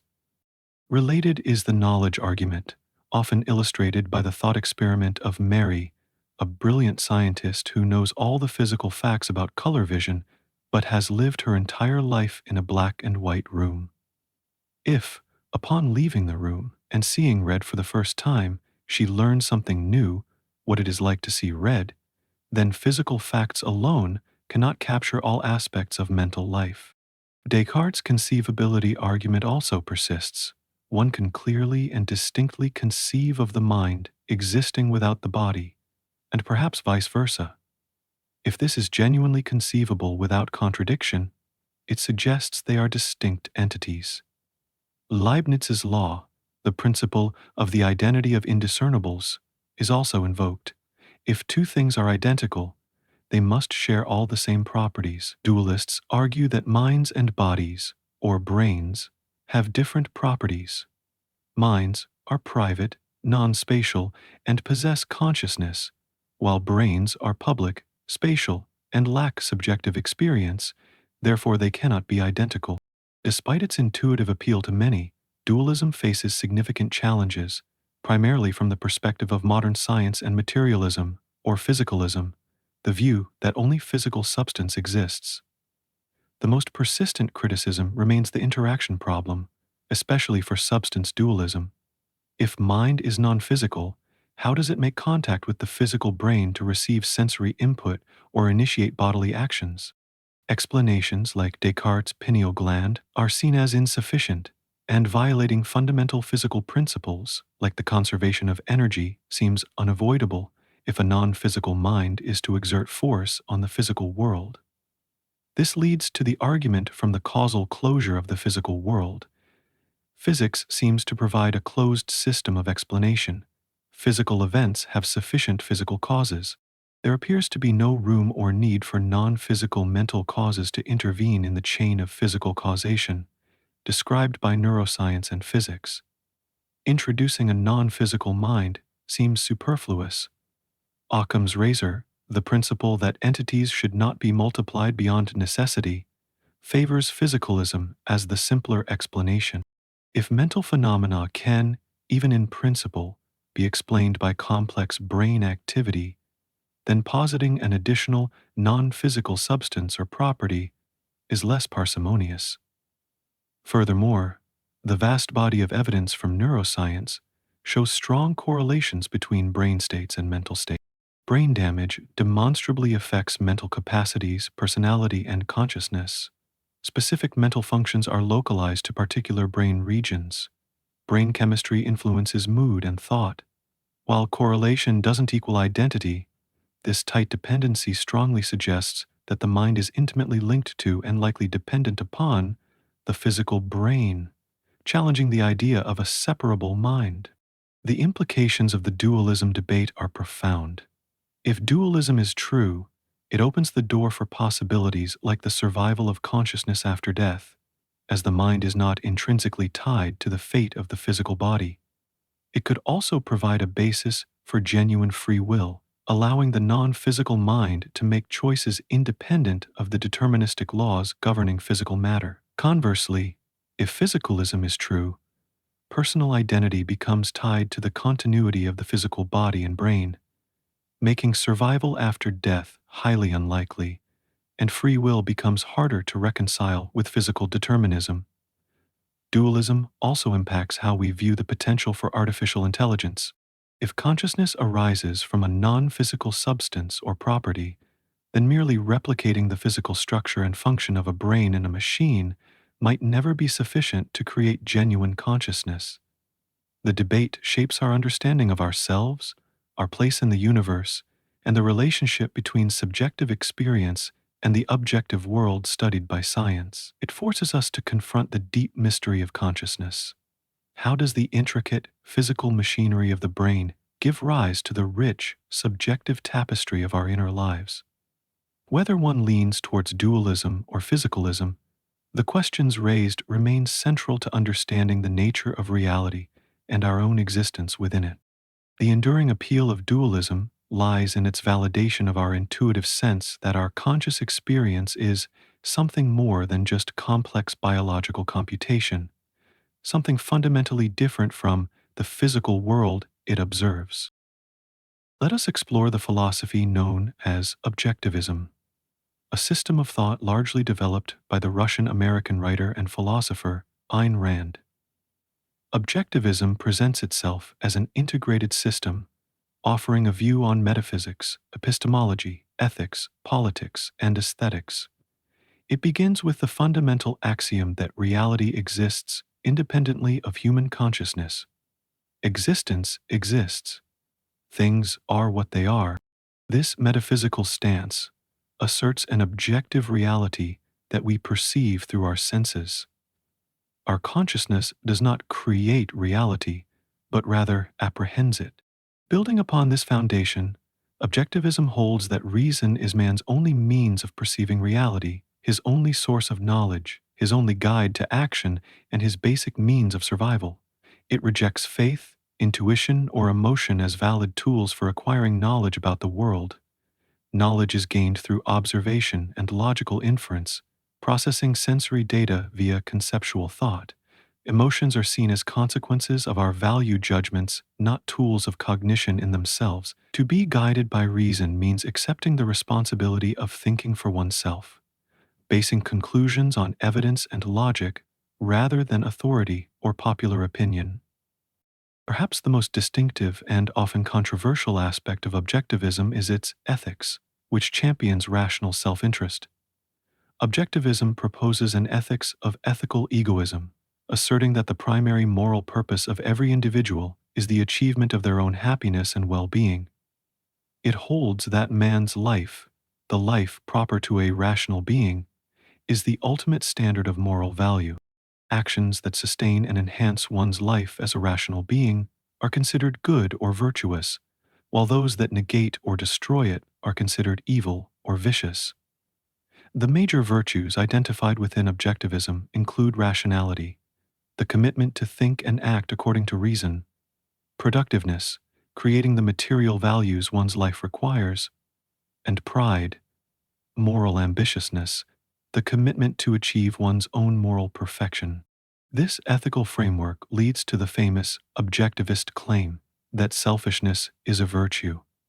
It is crucial, however, to understand what Rand meant by selfishness. She defined it not as exploiting others or acting on brute whim, but as rational self-interest, the consistent pursuit of one's own life-serving values through reason and productive effort. This stands in stark contrast to altruism, which Objectivism defines specifically as the ethical doctrine that places the needs and lives of others above one's own, demanding self-sacrifice as the highest moral duty. Rand vehemently rejected altruism in this sense, viewing it as fundamentally destructive to human life and happiness. She argued that requiring individuals to live for others treats them as sacrificial animals, negating their right to their own life and the pursuit of their own happiness. This doesn't mean rejecting kindness, charity, or cooperation. Objectivism sees value in positive relationships and voluntary aid when it aligns with one's rational values and doesn't involve self-sacrifice. Cooperation and trade are seen as beneficial when based on mutual consent and advantage. The core idea is that one's own life and happiness should be the primary goal, not subordinated to the demands of others or society. It asks the question, if the primary moral obligation is to serve others, who then is permitted to live for themselves? Who produces the values that others are meant to receive? From its ethical foundation of rational self-interest and individual flourishing, Objectivism derives its political philosophy: pure, unregulated, laissez-faire capitalism. It champions individualism, asserting that the individual is the basic unit of society and possesses inalienable rights. These rights, primarily the rights to life, liberty, property, and the pursuit of happiness, are not granted by government or society but are inherent requirements of human nature for survival and flourishing in a social context. Since individuals must use reason and productive effort to sustain their lives, they need the freedom to think, act on their judgment, keep the products of their effort property, and pursue their chosen values. According to Objectivism, the only proper purpose of government is the protection of these individual rights. This involves providing a police force to protect citizens from criminals, a military to protect from foreign aggressors, and a court system to settle disputes according to objective laws. The government should have no role beyond this protective function. It should not interfere in the economy, redistribute wealth, regulate personal choices, or impose moral codes beyond the prohibition of initiating physical force or fraud. Laissez-faire capitalism is seen as the only moral and practical social system because it is the only system based entirely on the principle of individual rights and voluntary exchange. In a truly capitalist society, all interactions are voluntary. Individuals trade value for value, whether goods, services, or ideas, for their mutual benefit. Economic success is seen as the result of productive achievement and rational trade, not political pull or exploitation. Objectivism staunchly opposes all forms of collectivism, such as socialism, communism, or fascism, arguing that they subordinate the individual to the group, violate rights, and ultimately lead to tyranny and stagnation. It also opposes mixed economies, viewing government intervention and regulation as infringements on rights and distortions of the free market. Ayn Rand is the central figure and originator of Objectivism. Born Elisa Rosenbaum in Russia in 1905, her experiences under Soviet communism profoundly shaped her philosophical outlook, particularly her opposition to collectivism and statism, and her emphasis on individualism. She emigrated to the United States, believing it embodied the principles of individual freedom, though she later became a critic of its deviations from what she saw as its founding ideals. She primarily expressed her philosophy through her novels, most famously The Fountainhead, 1943, and Atlas Shrugged, 1957. These novels dramatize her philosophical principles through characters who embody her ideals: rational, productive, independent individuals clashing with characters representing conformity, irrationality, and collectivism.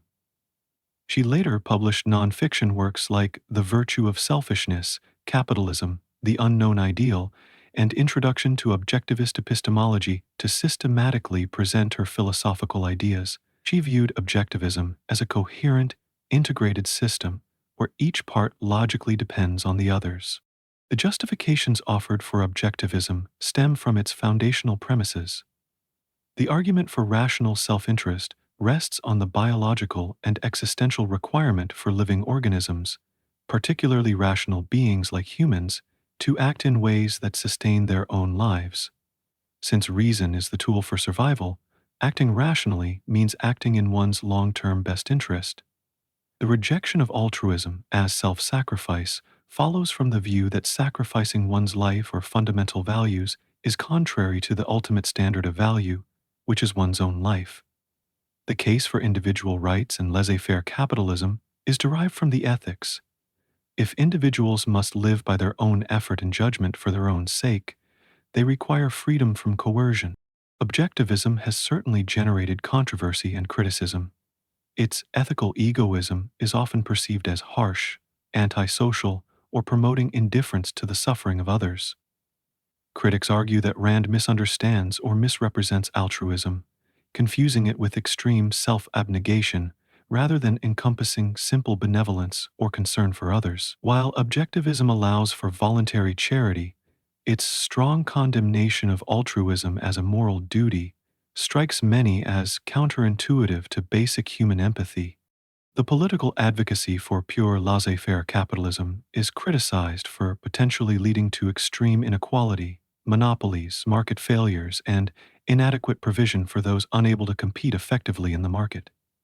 Many argue that some level of government regulation and social safety net is necessary for a stable and humane society. Philosophically, critics question the derivation of ethical ought statements from metaphysical is statements. The is-ought problem challenge the certainty and absoluteness with which objectivist claims are often presented, and debate the adequacy of its account of concepts like rights and justice. Despite controversies, objectivism has had a notable impact, particularly within libertarian and conservative circles in the United States. Its emphasis on individualism, free markets, and limited government resonates with many who are critical of government intervention and collectivist ideologies. Ayn Rand's novels continue to sell widely and attract readers drawn to her heroes' integrity and independence. The philosophy appeals strongly to entrepreneurs, individualists, and those who value reason, achievement, and personal responsibility. Objectivism remains a subject of ongoing discussion and debate, valued by its adherents as a consistent and rational guide to life, and criticized by others for its perceived rigidity, harshness, or impracticality. Its significance lies in its integration of metaphysics, epistemology, ethics, and politics into a unified whole, offering a radical defense of individualism and capitalism based on reason and the moral right of individuals to live for their own sake. It stands as a challenge to conventional ethical and political assumptions, demanding a consideration of the role of self-interest and individual rights in human flourishing. Let's consider the philosophical stance known as empiricism. At its core, empiricism is the theory that the origin of all knowledge is sense experience.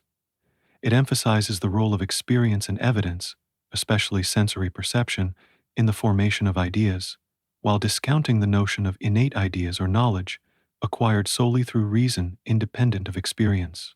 Empiricists generally believe that the mind at birth is a kind of blank slate, a tabula rasa, upon which experience writes. This concept of the mind as a blank slate was most famously articulated by the English philosopher John Locke, a key figure in the empiricist tradition. Locke argued against the prevailing rationalist view that humans are born with certain innate principles or knowledge. Instead, he proposed in his essay concerning human understanding that all our ideas originate from experience.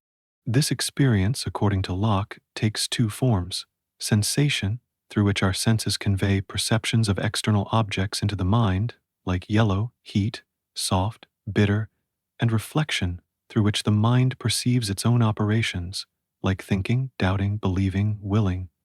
These basic inputs, simple ideas derived from sensation and reflection, are then combined and abstracted by the mind to form complex ideas, like beauty, gratitude, an army, the universe.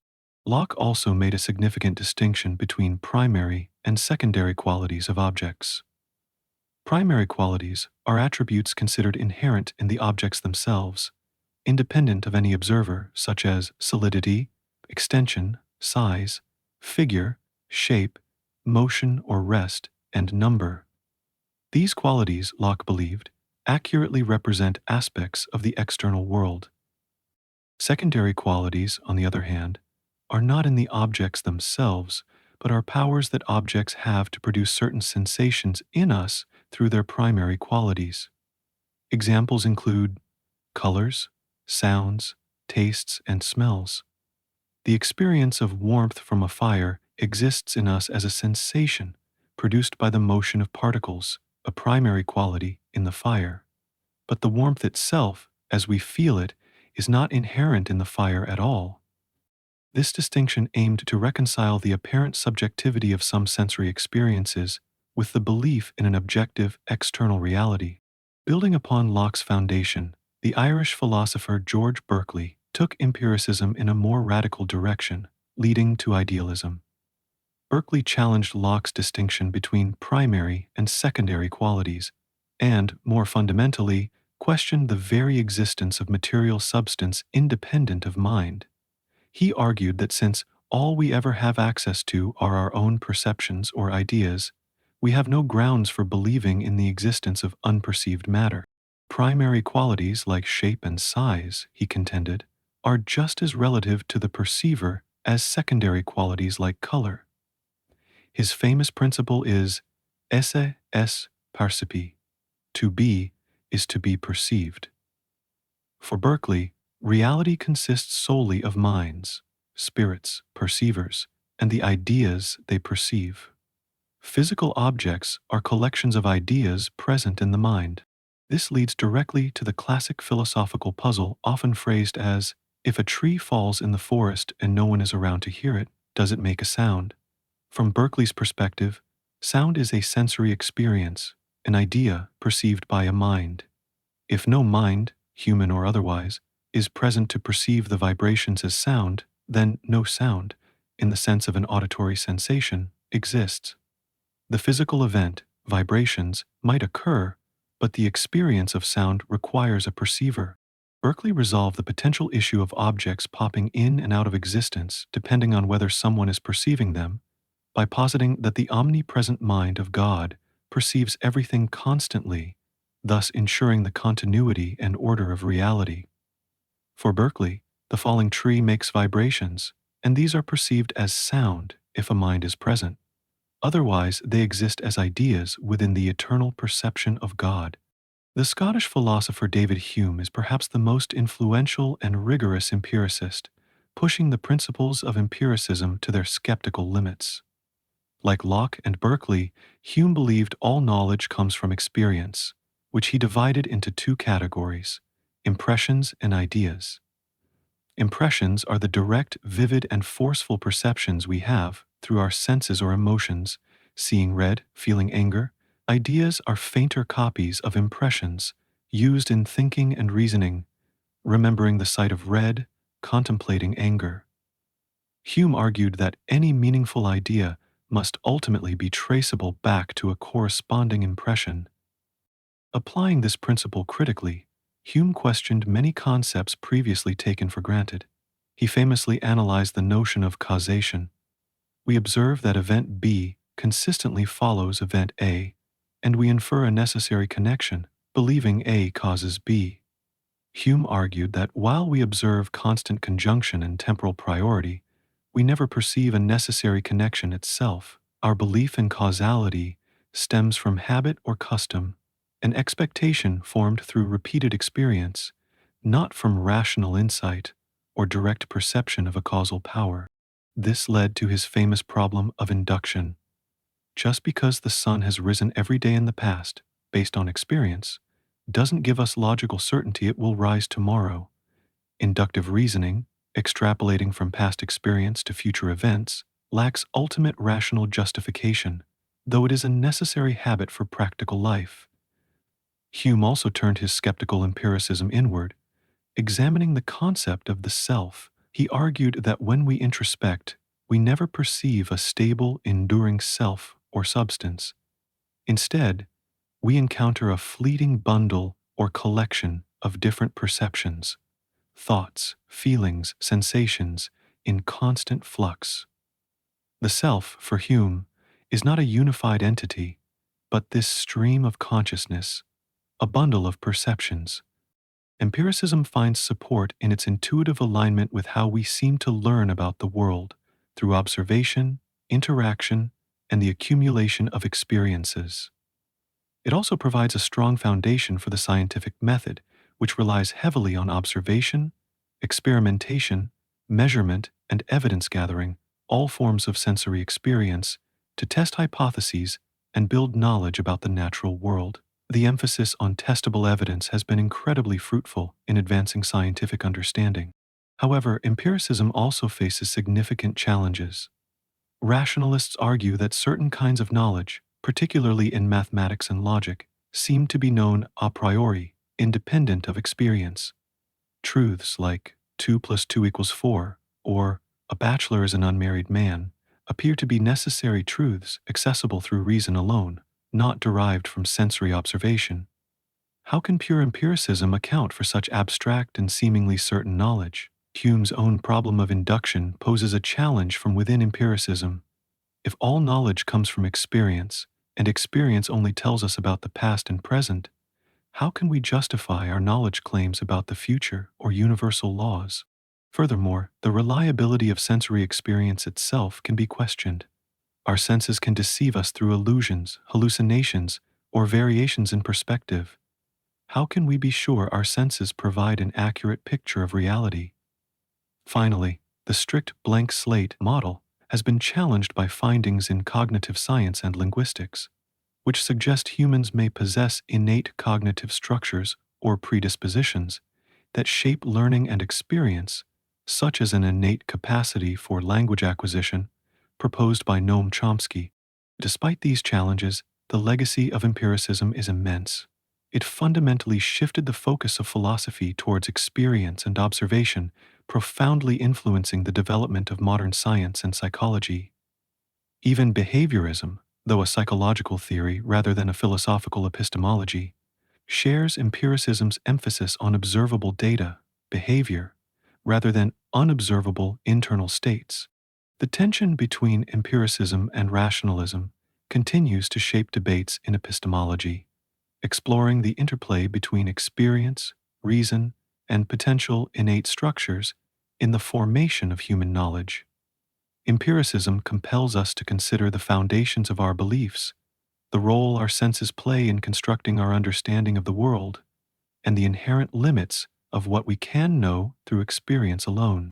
It leaves us contemplating the intricate relationship between our perceiving minds and the reality we seek to comprehend.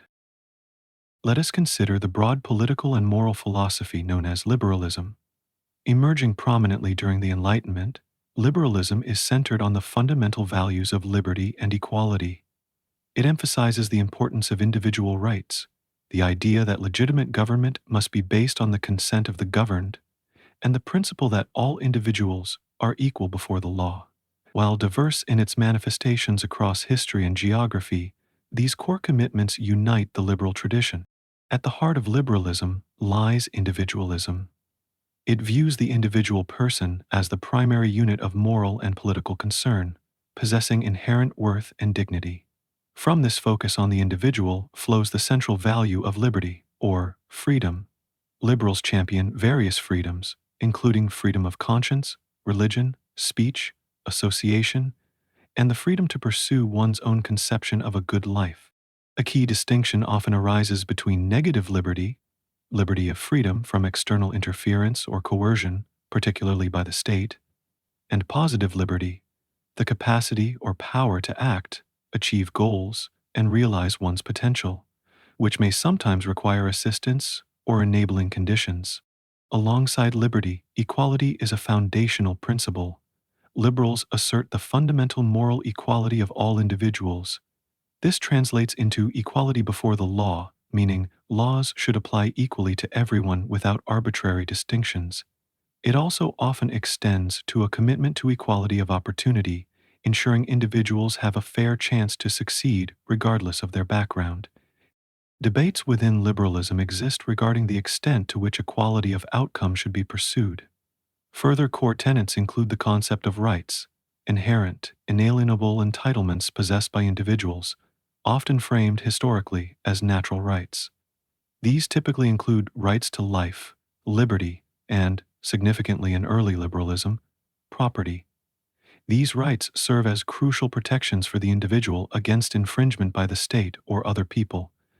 Liberalism insists that political authority derives its legitimacy from the consent of the governed. This principle typically finds expression through representative democracy, where citizens elect their leaders and hold them accountable. The rule of law is paramount, meaning that government itself is bound by law and cannot act arbitrarily, ensuring predictability and protecting citizens from despotic power.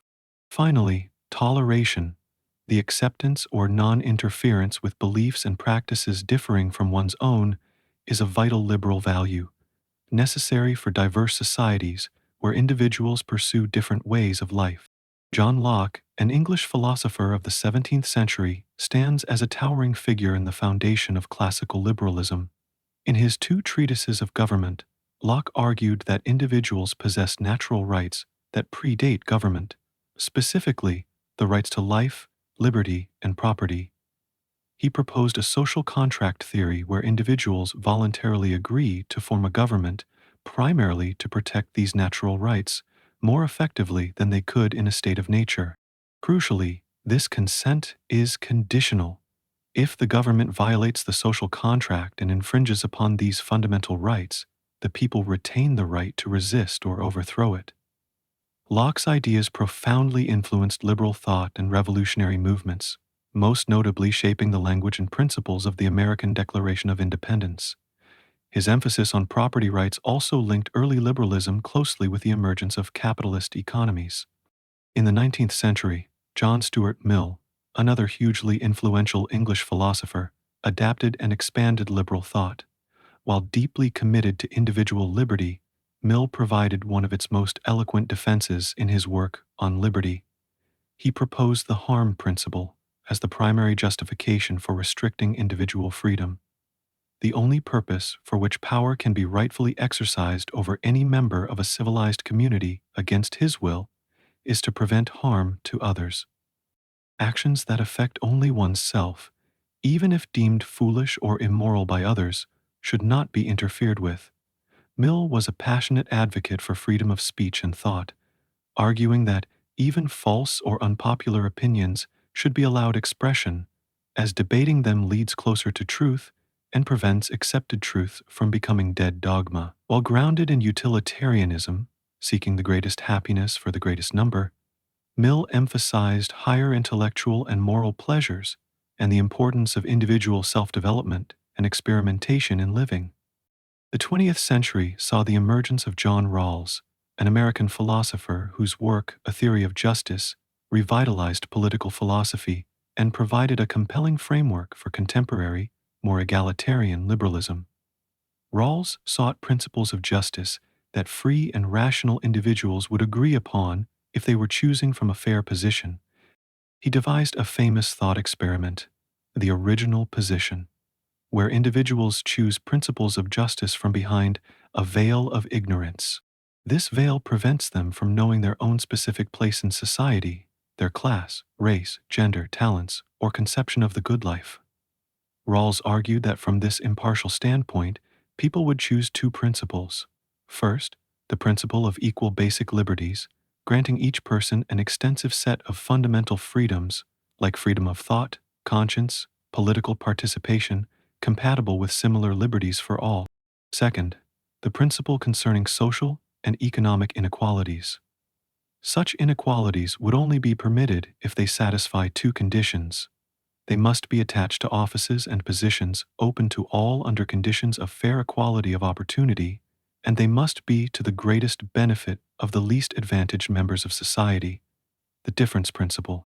Rawls's theory provides a justification for a liberal society that not only protects basic freedoms, but also actively works to ensure fair opportunities and mitigate excessive inequalities, often supporting a regulated market economy combined with a robust welfare state. Liberalism is not monolithic. Classical liberalism, rooted in Locke and figures like Adam Smith, emphasizes negative liberty, limited government, a night watchman state focused on protecting rights and enforcing contracts, and free markets with minimal regulation. Modern liberalism, sometimes called social liberalism, evolved from the late 19th century onwards, influenced by thinkers like T.H. Green, Mill, and Rawls. It recognizes that factors like poverty, lack of education, and discrimination can severely restrict an individual's effective freedom, positive liberty. Therefore, modern liberals often support a more active role for the state in providing social welfare, regulating the economy to ensure fair competition and opportunity, and addressing systemic inequalities. While democracy is not identical to liberalism, the two are closely linked, with democracy seen as the political system best suited to realizing liberal principles, like consent and protecting rights. Similarly, while historically associated with free markets, the degree of market regulation remains a point of discussion within different strands of liberalism. This internal diversity relates directly to a central tension within liberalism, encapsulated in the question, how much freedom is too much? How much is too little? This reflects the ongoing debate about where to draw the line between individual autonomy and the legitimate scope of state power or social obligation. Classical liberals tend to draw the line emphasizing maximum freedom from interference, wary of government overreach. Let us delve into the concept of determinism, a philosophical position suggesting that every event, including every human thought, decision, and action, is the inevitable result of preceding events and conditions, combined with the laws of nature. It proposes that the universe unfolds in a way that is entirely fixed by its past state and the governing physical laws. If one knew the precise state of the universe at any given moment, and all the laws governing its operations, then every future state, down to the smallest detail, could, in principle, be calculated. The chain of cause and effect is unbroken, and there are no genuinely random or spontaneous occurrences. This idea implies that the flow of time resembles the playing of a pre-recorded tape. While we experience events sequentially, the entire sequence is already laid out. This challenges our common intuitions about choice and possibility. When you deliberate between two options, the determinist view holds that the outcome of your deliberation the choice you ultimately make, was necessitated by the complex web of prior causes, your genetics, upbringing, past experiences, current brain state, and the environmental stimuli you are receiving. The feeling that you could have chosen otherwise under the exact same circumstances is considered from a deterministic viewpoint an illusion. A powerful illustration of this concept comes from the French mathematician and astronomer Pierre-Simon Laplace, writing in the early 19th century. He imagined a hypothetical vast intellect, often referred to as Laplace's demon.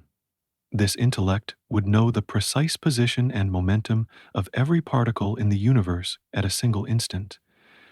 It would also know all the fundamental laws of physics governing the interactions of these particles. For such an intellect, Laplace stated, nothing would be uncertain, and the future, like the past, would be present to its eyes. This thought experiment captures the essence of causal determinism, particularly as it seemed to be supported by the success of classical Newtonian physics, which presented the universe as a vast, clockwork mechanism governed by deterministic laws. Another significant thinker associated with determinism, though from an earlier period and a metaphysical perspective, is the 17th century philosopher Baruch Spinoza. Spinoza argued that reality is fundamentally one single substance, which he identified as God or nature, Deus sive, natura. Everything that exists, including human beings and their thoughts, are modes or modifications of this single substance. Because the nature of this substance is eternal and necessary, everything that follows from it, which is everything, also follows with necessity. Human actions, therefore, are as determined as the movements of the planets or the properties of a triangle. Spinoza believed that the common notion of free will, the idea that we could act independently of prior causes, arises purely from our ignorance of the true causes determining our desires and actions. We are conscious of our actions and desires, but unaware of the intricate chains of causation that brought them about. For Spinoza, true freedom did not lie in uncaused choice, but in understanding the necessity of all things and living in accordance with reason, aligning oneself with the rational order of nature or God. Freedom, in this sense, is recognized necessity, while causal determinism, rooted in the chain of physical cause and effect, is the most commonly discussed form. Other variations exist. Logical determinism suggests that all propositions about the future already have a fixed truth value. They are either true or false right now, implying the future is already settled. Theological determinism posits that God's omniscience, particularly his foreknowledge of all future events, necessitates those events. Biological or genetic determinism emphasizes the role of heredity in dictating characteristics and behaviors, while environmental determinism stresses the shaping influence of upbringing and surroundings. These different forms highlight various potential sources of determination, but the core philosophical debate often revolves around causal determinism and its implications. The most profound implication of determinism concerns the possibility of free will. If every action is necessitated by prior causes reaching back long before our birth, can we truly be said to possess free will? Our common understanding of free will often involves two key ideas. First, the ability to choose or act differently in the same situation, the principle of alternative possibilities, and second, being the ultimate source or originator of our actions. Determinism appears to contradict both of these. If our actions are necessitated, then alternative possibilities seem to vanish, and if our choices are determined by causal chains originating outside of us, we are not the ultimate source. This apparent conflict leads to several philosophical positions. Incompatibilism holds that free will and determinism cannot both be true. Within incompatibilism, hard determinism accepts that determinism is true and therefore concludes that free will is an illusion. This view directly addresses the question, every choice you make, was it ever really a choice? By answering, no, it was the only choice that could have happened given the prior causes. The other incompatibilist position is metaphysical libertarianism, not to be confused with political libertarianism. which holds that humans do have free will, and therefore determinism must be false. Libertarians propose that some human actions are not determined, perhaps involving a special kind of agent causation, where the self can initiate actions without being fully determined by prior events. In contrast, compatibilism, also known as soft determinism, argues that free will and determinism are compatible. Compatibilists typically redefine free will. They agree that our actions are determined by prior causes, but argue that freedom consists not in being uncaused, but in acting voluntarily according to our desires, values, and character, without external coercion or constraint. An action is free, on this view, if it flows from the agent's own settled character and motivations, even if that character and those motivations are themselves the product of deterministic processes. You act freely if you do what you want to do, even if what you want to do was determined. Arguments supporting determinism often point to the success of science. As scientific understanding progresses, more and more phenomena, including aspects of human behavior studied in psychology and neuroscience, are found to have identifiable causes. This suggests that, in principle, all events might be explainable through causal laws. The principle of sufficient reason, the idea that everything must have a reason or cause, also lends support to determinism. It seems counterintuitive to think that events could just happen for no reason at all. Conversely, the strongest argument against determinism and for free will is often our own subjective experience. It simply feels like we make choices. The process of deliberation, weighing options, and finally deciding seems inherently free. This addresses the question, if the future is already written, why does it feel like you're deciding? Hard determinists respond that this feeling, however powerful, is an illusion born of our limited awareness of the incredibly complex causal factors at play. Compatibilists suggest the feeling aligns with their definition of freedom. It feels like you are deciding because the decision flows from your internal states, desires, beliefs, even if those states are determined. The feeling is of voluntariness and absence of external compulsion, which is what constitutes freedom for a compatibilist. Other arguments against strict determinism sometimes invoke findings from quantum mechanics, which suggest indeterminacy or randomness at the subatomic level.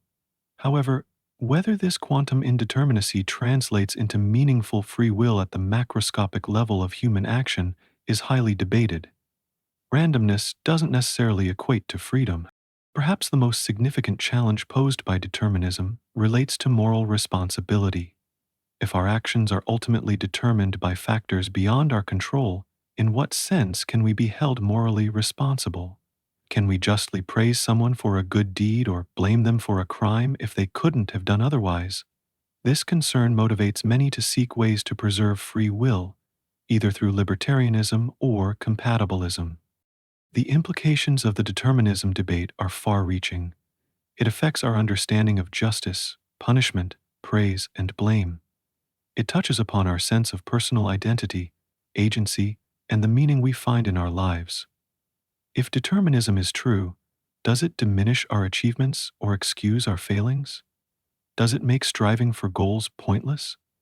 Thinkers like Spinoza would argue, no, understanding necessity can lead to peace and rational living. Compatibilists argue that our choices still matter because they reflect who we are, and our actions still have consequences in the world, even if determined. The question of determinism forces us to confront the fundamental nature of causality, the limits of scientific explanation, and the essence of what it means to be a choosing, acting human being, navigating the unfolding tapestry of existence. The greatest good for the greatest number. This phrase points directly to the heart of utilitarianism, a moral philosophy centered on collective well-being. It proposes that the fundamental aim of morality is to bring about the best possible state of affairs for the largest group of individuals affected by our actions. When faced with a choice, utilitarianism suggests we should select the option that maximizes overall happiness or utility and minimizes overall suffering. It is a form of consequentialism, meaning that the moral rightness or wrongness of an act is determined solely by its consequences, its outcomes in the world. Intentions might be noble, but it is the actual results that matter for the utilitarian assessment.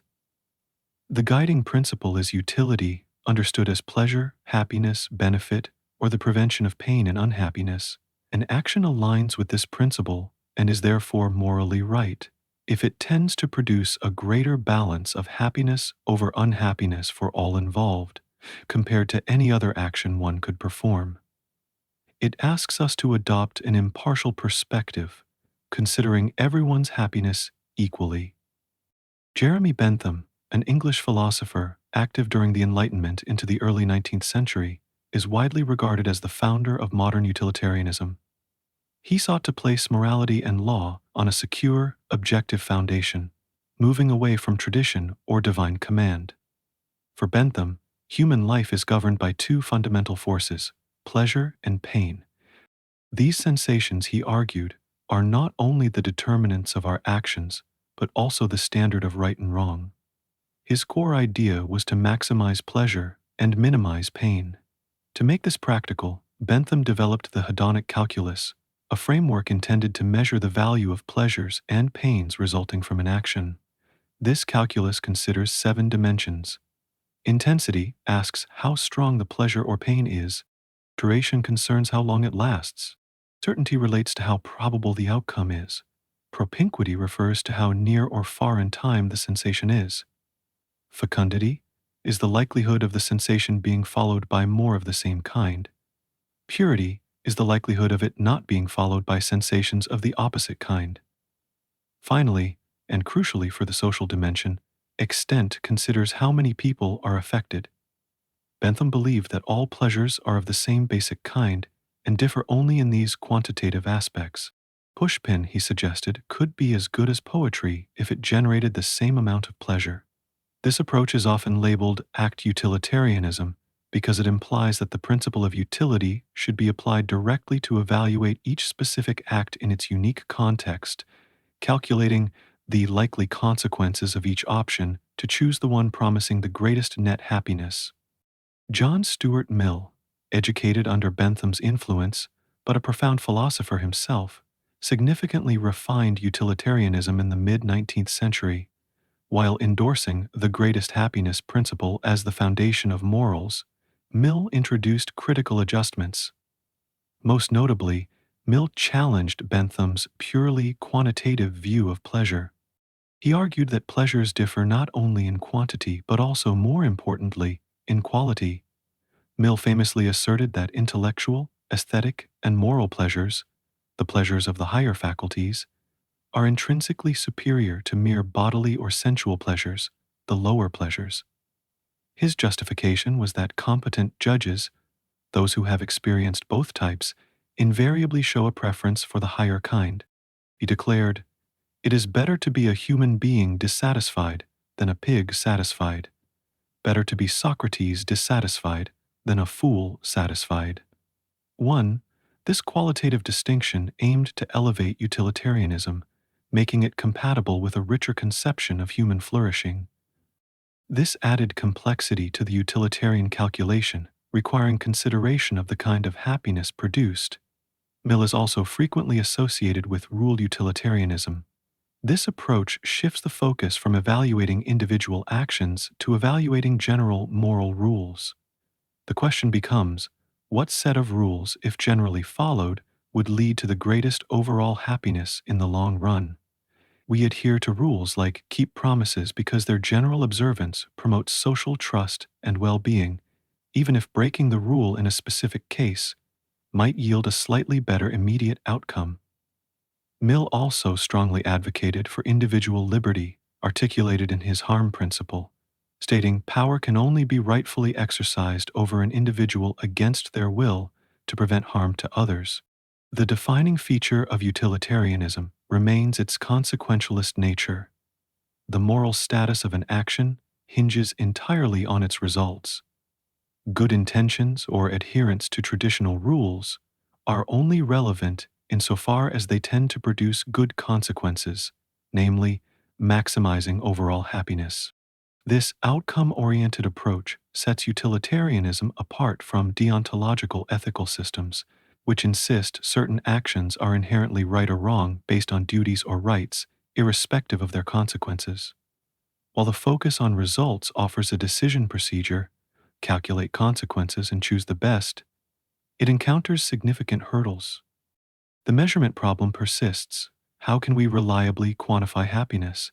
Is my happiness comparable to yours? How do we weigh different kinds of happiness? Furthermore, accurately predicting all consequences of an action is often impossible due to the complexity of the world. Beyond measurement, utilitarianism faces serious challenges concerning justice and individual rights. Critics contend its exclusive focus on aggregate happiness can lead to morally problematic conclusions. If maximizing overall utility requires violating the fundamental rights of an individual or sacrificing the well-being of a minority group, act utilitarianism seems obligated to endorse such actions. This potential disregard for individual rights and fairness generates the tyranny of the majority objection, where the preferences of the many could justify profound injustices against the few, conflicting sharply with deeply held moral intuitions about human dignity and inviolable protections. Another major criticism concerns the demandingness of utilitarianism. If morality requires us always to act in the way that produces the maximum possible overall good, this sets an incredibly high standard. It might imply dedicating nearly all our time, resources, and energy to alleviating suffering and promoting global well-being, potentially foregoing personal goals, deep relationships, and comforts that do not optimally contribute to the overall sum of happiness. This level of impartial beneficence seems to demand abandoning the natural partiality we feel towards ourselves and loved ones, treating everyone's happiness as equally important. Critics argue this is psychologically unrealistic and perhaps undesirable, erasing the personal dimension of life. Closely related is the integrity objection, articulated by philosopher Bernard Williams. He argued utilitarianism can undermine moral integrity by demanding actions against one's deeply held moral convictions or personal projects, if doing so maximizes overall utility from an impersonal standpoint. It forces agents to see their values as mere inputs into the general calculus, potentially alienating them from what gives life meaning. This brings us to the stark thought experiment: would you sacrifice one innocent person to save 1,000? An act utilitarian might argue that, based purely on consequences, saving 1,000 lives at the cost of one represents the greatest good. The numbers dictate the action. However, the act of intentionally killing an innocent violates a profound moral intuition for many, regardless of outcome. Participating could damage one's sense of self. A rule utilitarian might offer a different path, arguing that upholding a rule against killing innocents generally leads to better consequences for society, trust, security, than allowing exceptions, even in extreme cases. This dilemma illustrates the potential conflict between the utilitarian demand for maximizing good and other moral considerations like rights, justice, and personal integrity. Despite these formidable challenges, utilitarianism's influence persists, its core ideas highly relevant. The fundamental insight that consequences matter and that others' happiness and suffering should be central to our moral deliberations holds enduring power. It provides a concrete framework for analyzing difficult moral choices, pushing us towards an impartial perspective, considering wide-ranging impacts. In public life, utilitarian thinking often underpins policy decisions regarding public health, economic policy, environmental regulations, and animal welfare. When governments weigh costs and benefits of programs, allocate scarce resources like medical supplies, or decide on infrastructure, they often engage in utilitarian calculus, attempting the best outcome for the largest number.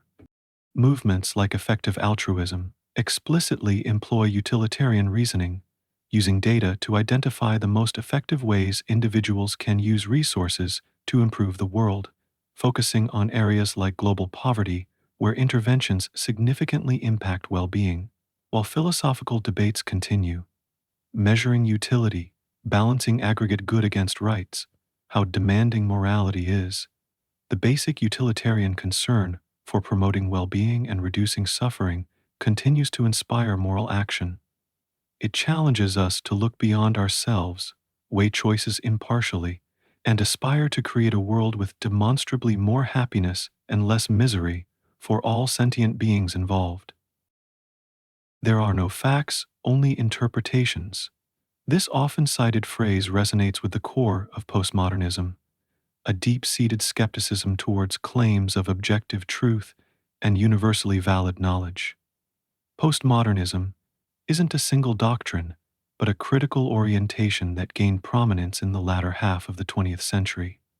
It fundamentally challenges the confidence of modernism, its belief in linear progress, universal reason, stable values, and the attainability of objective knowledge. Where modernism sought clarity and unity, postmodernism highlights uncertainty, fragmentation, complexity, and the idea that our understanding of reality is constructed. Central to this is a distrust of meta-narratives or grand narratives, a concept explored by Jean-François Lyotard. These are the overarching stories societies use to legitimize knowledge and experience, like the narrative of scientific progress leading to ultimate truth, or historical narratives promising emancipation. Postmodern thinkers argue these grand stories often oversimplify, exclude dissenting voices, and mask underlying operations of power, imposing a false coherence onto a diverse world. Moving away from the ideal of a single, accessible, objective reality, postmodernism emphasizes the roles of subjectivity, perspective, and context. It contends that what we accept as truth, or knowledge, is not a passive reflection of the world, but is actively produced through language, cultural practices, social interactions, and historical conditions. Our viewpoint is always situated, shaped by our background, identity, and the conceptual tools available to us. Consequently, no single perspective can claim absolute authority or provide a complete picture of reality. Instead, a plurality of interpretations exists. Language is seen as particularly crucial. It doesn't just describe reality, but actively structures our perception and experience of it. The categories inherent in our language, the metaphors we use, the stories we tell, these frameworks shape what we can think and perceive, effectively constituting the reality we engage with. This doesn't necessarily deny an external world, but profoundly questions our ability to access it directly, free from the constructing influence of our interpretive lens. The focus shifts from seeking universal truths to analyzing how specific claims to truth are generated, validated, and contested within particular contexts. Michel Foucault provided influential analyses of the relationship between knowledge and power, often writing it as power/knowledge to emphasize their inseparability. He investigated how certain discourses or ways of speaking about things come to be accepted as truth and the social effects of this acceptance. Knowledge, in Foucault's view, is never neutral. It is produced within power structures and often serves to reinforce them. He examined institutions like prisons, hospitals, and schools, arguing they function as sites where specific forms of knowledge are created about crime, illness, learning, which then define normality and abnormality, shaping how individuals understand themselves and are governed. Power, for Foucault, operates not just through overt force, but more effectively through the normalization of certain ideas and practices embedded in discourse, the systems of language, thought, and assumptions that frame our understanding. Controlling discourse means shaping the limits of thought itself, making certain realities seem natural or inevitable. Foucault's historical work aimed to expose the contingent development of these power/knowledge systems, showing that what we take for granted often has a specific, non-necessary history. Jacques Derrida developed deconstruction, a method for reading texts closely to reveal their internal instabilities and hidden assumptions. Deconstruction isn't about destruction, but about showing how language itself can undermine claims to stable meaning. Derrida noted that Western thought often relies on binary oppositions, like presence/absence, speech/writing, where one term is privileged. Deconstruction works to dismantle these hierarchies, showing the interdependence of the terms and the ultimately undecidable nature of their boundaries. Central here is Derrida's concept of difference, playing on the French words for differ and defer. It suggests meaning arises from the differences between linguistic signs, but also that meaning is constantly deferred, never fully present in any single sign or moment. Meaning is caught in a constant play of relations and postponement, preventing any final, absolute interpretation. This inherent instability challenges the idea that language can perfectly represent reality or achieve definitive truth. For Derrida, texts are endlessly open to reinterpretation, revealing the limits of intentionality and control over meaning. Jean-François Lyotard, in The Postmodern Condition, characterized the era by its incredulity toward meta-narratives. He argued that these grand, legitimizing stories, like universal progress or total liberation, have lost their persuasive power in contemporary societies marked by technological advancement, information overload, and cultural pluralism. Such narratives fail to capture the complexity and fragmentation of modern life. Knowledge, Lyotard observed, becomes localized and plural. Instead of one overarching system, society features numerous language games, distinct spheres of discourse like science, art, ethics, each with its own internal rules, goals, and criteria for what counts as a valid statement or move.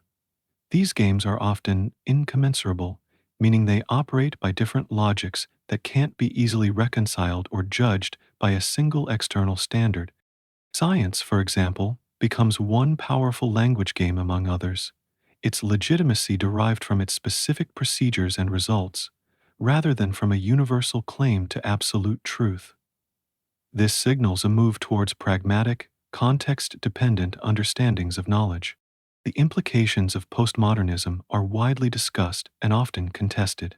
A frequent criticism is that it leads to relativism, making it impossible to make ethical judgments or argue for social progress if all interpretations are equally valid. Many postmodern thinkers counter this, suggesting that critique remains possible but must be grounded differently, perhaps in specific ethical commitments, attention to suffering, or pragmatic assessments, rather than claims to universal reason. In culture, postmodernism often involves irony, pastiche, and challenging artistic boundaries. Socially and politically, it has informed critiques of power and identity, contributing to feminist, post-colonial, and queer theories by examining how identities are constructed through discourse and how dominant narratives marginalize certain groups. Regarding the question, is reality real or just a story we tell ourselves, postmodernism tends to argue that our experience and understanding of reality are always mediated by our stories, language, and cultural frameworks. While an external world may exist, we access it only through these interpretive lenses. The stories are not mere descriptions, but active constructors of what we take to be real. Reality becomes less a fixed entity and more a continuously interpreted and contested domain. Postmodernism remains a challenging and influential intellectual current. Its critiques of universal truth, its focus on power embedded in knowledge systems, and its deconstruction of language have reshaped many academic fields. It fosters a critical attitude towards accepted truths, urging consideration of perspective and power dynamics. It underscores the constructed nature of social reality, potentially opening avenues for change. Simultaneously, it faces criticism for potentially enabling cynicism, undermining shared values, or obscuring pathways for collective action. Whether seen as a vital critique or a problematic turn, postmodernism forces engagement with fundamental questions about how we know, how language works, how power operates, and how the narratives we inherit and create shape our world. It invites ongoing examination of our own assumptions and an awareness of the multiple ways reality can be interpreted. Transcendentalism suggests that the divine, or God, permeates all of nature and humanity. Its followers believed that a deeper, spiritual reality transcends the empirical and material world, and that individuals can access this reality through intuition and personal experience rather than through established doctrines or sensory evidence alone. It blossomed primarily in New England during the 1830 and 1840, emerging as a reaction against the prevailing rationalism and intellectualism of the time, particularly Unitarianism. It championed the inherent goodness of both the individual and nature, asserting that society and its institutions, particularly organized religion and political parties, ultimately corrupted the purity of the individual, one soul. At its heart, Transcendentalism places immense value on intuition. It posits that knowledge gained through inner feeling and instinct is more profound and reliable than knowledge acquired through logic, reason, or empirical observation. This intuition is seen as a direct connection to the divine spirit, the oversoul, as Ralph Waldo Emerson termed it, an ultimate spiritual unity that encompasses all existence. Trusting this inner voice, this intuitive faculty, is paramount for understanding truth and living an authentic life. It encourages individuals to look inward for guidance rather than relying solely on external authorities, traditions, or societal expectations. This emphasis on intuition inherently leads to a deep respect for individualism and self-reliance. If truth is accessed internally, then each person's primary responsibility is to cultivate and trust their own unique perspective and conscience. Conformity is viewed as a betrayal of the self, a surrender to the pressures of a society that often hinders spiritual growth and genuine understanding. Whoso would be a man, Emerson famously wrote, must be a nonconformist. True fulfillment comes from listening to one's own inner compass and having the courage to follow its direction, even if it means standing apart from the crowd. Nature plays a central, almost sacred role in transcendentalist thought. It is not merely a backdrop for human activity, but a vibrant, living entity imbued with divine presence. Nature is seen as a source of profound wisdom, spiritual insight, and moral education. By immersing oneself in the natural world, away from the corrupting influences of society, an individual can achieve a closer connection to the oversoul and gain a clearer understanding of universal truths. The cycles of nature, its beauty, its wildness, and its harmony, all serve as metaphors and lessons for human life. Nature is the doorway to the divine, a place where the veil between the material and spiritual worlds is thin. It offers solace, inspiration, and a direct experience of the interconnectedness of all things. Spending time in nature, observing its phenomena, and feeling its rhythms allows the intuitive faculties to awaken and flourish. Listen to the wind. What is it trying to tell you? Perhaps it speaks of freedom, of constant change, of the unseen forces that shape our world. The Transcendentalists believed nature held answers and offered a path back to primal innocence and spiritual clarity. The inherent goodness of humanity is another cornerstone belief. Transcendentalists rejected the Calvinist notion of innate depravity, arguing instead that humans are fundamentally good and capable of perfection. It is society, with its rigid structures, materialistic values, and demands for conformity, that obscures this inherent goodness. By stripping away these societal layers, trusting intuition, embracing self-reliance, and connecting with nature, individuals can rediscover their true, divine nature. This optimistic view of human potential fueled the Transcendentalists' involvement in social reform movements. Believing in the inherent worth and potential of every individual, many Transcendentalists became vocal advocates for abolitionism, women's rights, educational reform, and utopian communities. They sought to create a society that reflected their ideals of individual freedom, equality, and spiritual growth. Two figures stand out as the primary architects and exemplars of Transcendentalism: Ralph Waldo Emerson and Henry David Thoreau. Emerson, often considered the central figure and intellectual leader of the movement, articulated its core principles in influential essays like Nature, Self-Reliance, and The Oversoul. A former Unitarian minister, Emerson broke away to formulate a philosophy that emphasized individual intuition and direct spiritual experience. His writings are characterized by their aphoristic style, optimistic tone, and profound call for intellectual and spiritual independence. He urged readers to trust themselves, to find the sacred in the everyday, and to see nature as a reflection of the human spirit. Emerson's vision provided the philosophical foundation upon which much of the movement was built, inspiring a generation of thinkers, writers, and reformers. Henry David Thoreau, Emerson's friend and protege, put transcendentalist ideals into practice. His most famous work, Walden, or Life in the Woods, chronicles his 2-year experiment living simply in a cabin he built near Walden Pond. This experience was a deliberate attempt to escape societal pressures, live self-sufficiently, connect deeply with nature, and explore the essential truths of life. Walden is a profound meditation on simplicity, self-reliance, the rhythms of nature, and the importance of living deliberately. Thoreau observed nature with meticulous detail, finding spiritual significance in the changing seasons, the behavior of animals, and the patterns of the landscape. He demonstrated that a life lived in close harmony with nature could lead to greater understanding and fulfillment.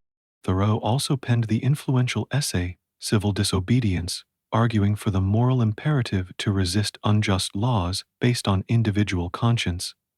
His act of spending a night in jail for refusing to pay a poll tax, supporting the Mexican-American War, and slavery exemplified his commitment to living according to his principles, even in defiance of the state. Thoreau's life and writings powerfully illustrate the practical application of transcendentalist philosophy, the fusion of thought and action, the commitment to individual conscience, and the profound connection sought with the natural world. While Emerson provided the philosophical framework and Thoreau demonstrated its practical application, other figures contributed significantly to the movement. Margaret Fuller, a brilliant writer, critic, and editor of the transcendentalist journal The Dial, was a pioneering feminist voice, advocating for women's intellectual and spiritual equality in works like Woman in the 19th Century.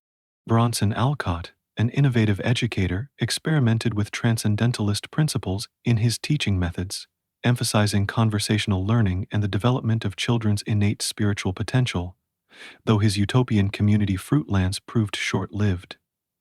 These individuals, along with others like Orestes Brownson, Theodore Parker, and Jones Very, formed a dynamic intellectual and spiritual community centered primarily in Concord, Massachusetts. The Transcendentalist movement, though relatively brief as a cohesive group, cast a long shadow over American culture and thought. Its emphasis on individualism, self-reliance, and intuition resonated deeply with the American spirit and continues to influence literature, philosophy, religion, and social activism. Its reverence for nature laid groundwork for the modern environmental movement, inspiring figures like John Muir. Its call to heed individual conscience in the face of injustice fueled various reform movements and continues to inspire acts of civil disobedience. The core message of Transcendentalism, to trust your inner voice, to seek truth in nature and within yourself, and to live a life authentic to your own spirit, remains a powerful and enduring invitation. It encourages a turning inward, away from the noise and demands of the external world, to listen to the subtle whispers of intuition and the profound teachings of the natural world. It suggests that divinity is not confined to churches or scriptures, but is present in every soul, every leaf, every drop of water, waiting to be recognized through quiet contemplation and a courageous commitment to living one's own truth. The pursuit is one of stripping away the artificial to find the essential, finding the universal within the particularity of individual experience and the sanctuary of nature. Materialism proposes a universe composed fundamentally and solely of matter. It stands as a form of physicalism or monism, asserting that matter is the only substance, and reality is identical with the actual state of energy and matter. In this view, all phenomena, including consciousness, thought, and feeling, are the results of material interactions. There is no separate realm of the spiritual, no non-physical soul, no divine creator orchestrating events from outside the system.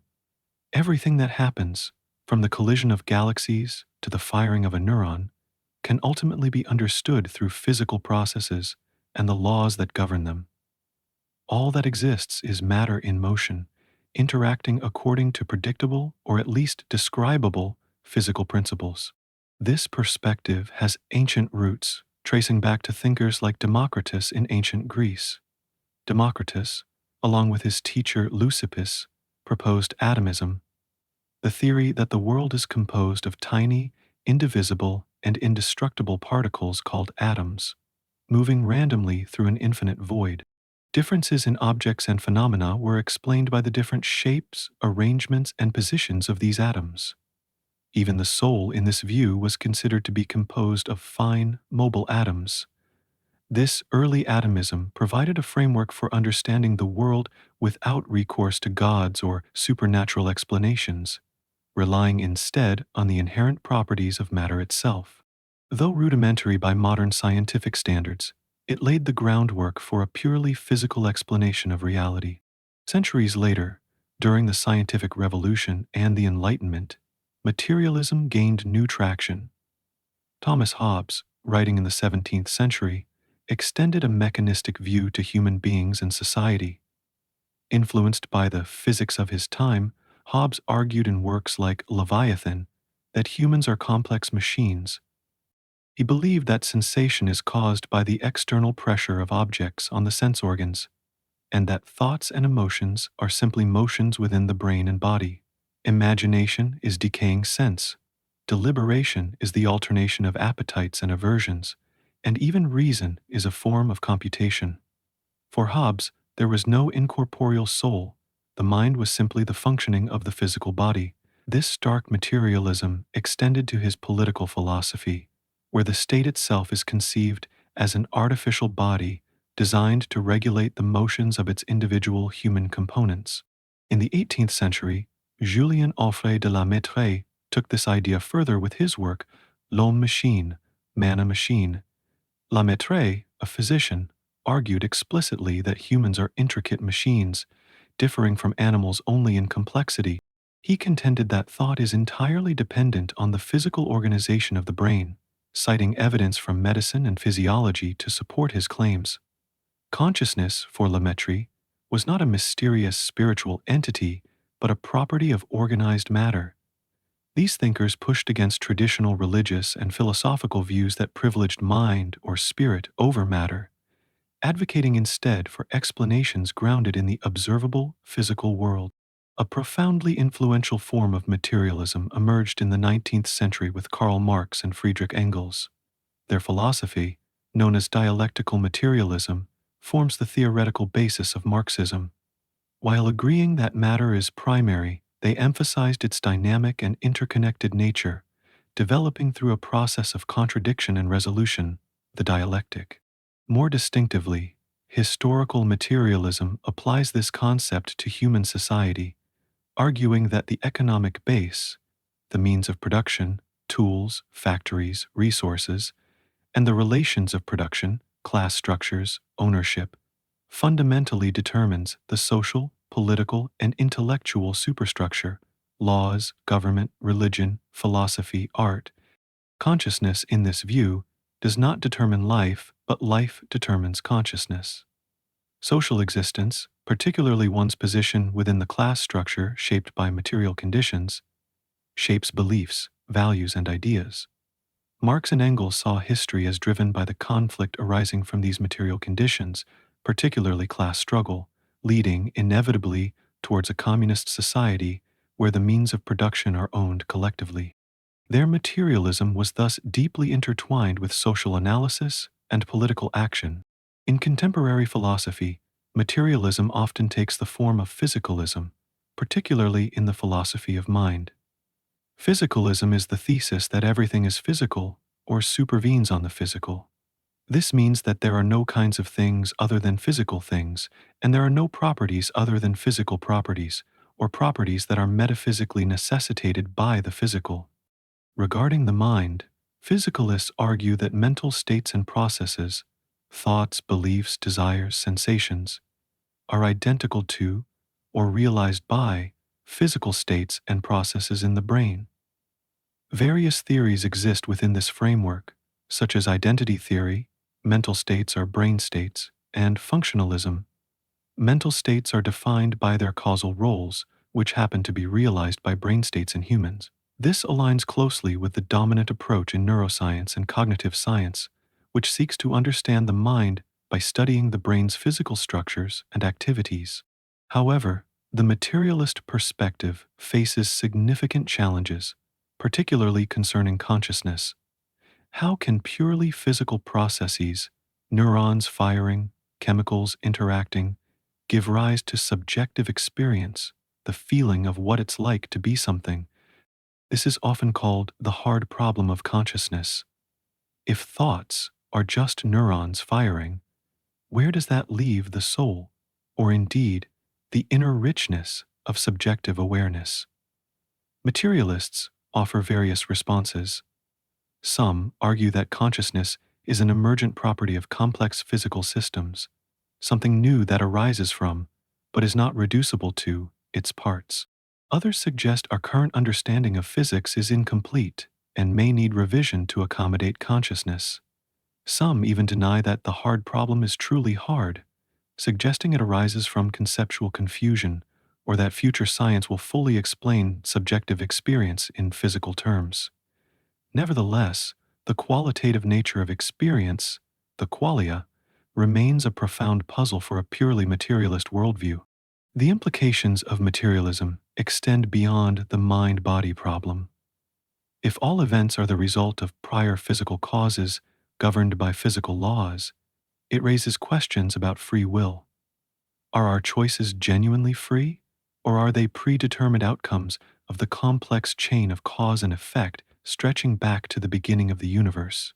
While some materialists accept determinism and argue that free will is an illusion, others, compatibilists, argue that free will can coexist with determinism, defining freedom not as the absence of causation, but as acting according to one's conscious desires and values without external coercion, even if those desires are themselves caused. Materialism also challenges traditional sources of meaning, purpose, and morality. If the universe is simply matter in motion, without inherent purpose or a divine plan, where do humans find meaning? Materialists often argue that meaning is not discovered but created by humans themselves. Through relationships, accomplishments, knowledge, art, and contributing to human well-being. Morality, similarly, is not seen as derived from divine command, but can be grounded in human nature, empathy, reason, social contracts, or the objective requirements for flourishing societies. Ethical systems can be developed based on promoting happiness, reducing suffering, and fostering cooperation, all within a naturalistic framework. Despite its challenges, materialism remains a powerful and pervasive philosophical stance, underpinning much of modern science. It offers a unified and economical view of reality, explaining the world through observable processes and testable hypotheses. It encourages empirical investigation and skepticism towards claims lacking physical evidence. Idealism presents a view of existence fundamentally opposed to materialism. It suggests that reality at its core is not composed of physical matter, but is instead fundamentally mental, spiritual, or constituted by ideas. The world we experience, according to various idealist philosophies, is either entirely a product of consciousness, or its essential nature is grasped through mind and ideas, rather than through sensory experience of a supposed external, material world. Consciousness, mind, spirit, or ideas are considered primary, while the physical world is seen as secondary, a manifestation, or even an illusion. Reality is a mental construct, shaped or even generated by thought. One of the earliest and most influential figures associated with idealist thought, though distinct from later forms, is Plato. Living in ancient Greece, Plato proposed his theory of forms or ideas. He argued that the physical world we perceive through our senses is not the real world. It is merely a shadow, an imperfect imitation of a higher, eternal, and unchanging realm of perfect forms. These forms, such as justice, beauty, and the form of the good, are the true realities, accessible not through the senses, but through reason and intellectual contemplation. For Plato, the non-material forms were more real than the fleeting, decaying objects of the physical world. While he didn't claim the physical world was only mind, his emphasis on the primacy and greater reality of abstract, non-material ideas laid crucial groundwork for later idealist philosophies by positing a reality beyond the purely physical, accessible primarily through the intellect. A more radical form of idealism emerged much later, with the Irish philosopher Bishop George Berkeley in the 18th century. Berkeley's famous principle is summed up in the Latin phrase esse percipi, to be is to be perceived. He argued that material substance, as philosophers conceived it, an inert substratum existing independently of mind, simply does not exist. Objects like trees, tables, and stones are nothing more than collections of ideas or sensations perceived by a mind. They have no existence independent of being perceived. This leads directly to the famous thought experiment. If a tree falls in the forest and no one is there, does it exist? Or more accurately, for Berkeley, does it make a sound? For Berkeley, the answer relies on his concept of God. He argued that things remain in existence even when no human mind perceives them because they are constantly perceived by the infinite mind of God. The falling tree exists and makes a sound because God perceives it.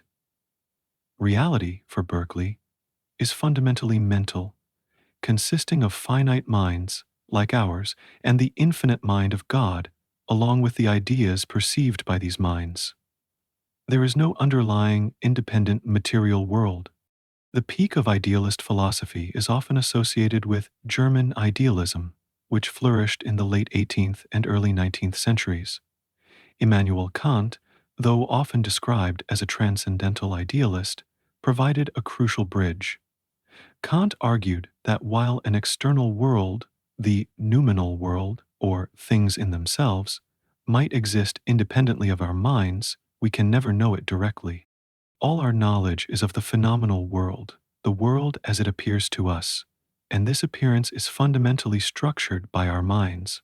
Innate categories of understanding, like space, time, causality, shape how we experience reality.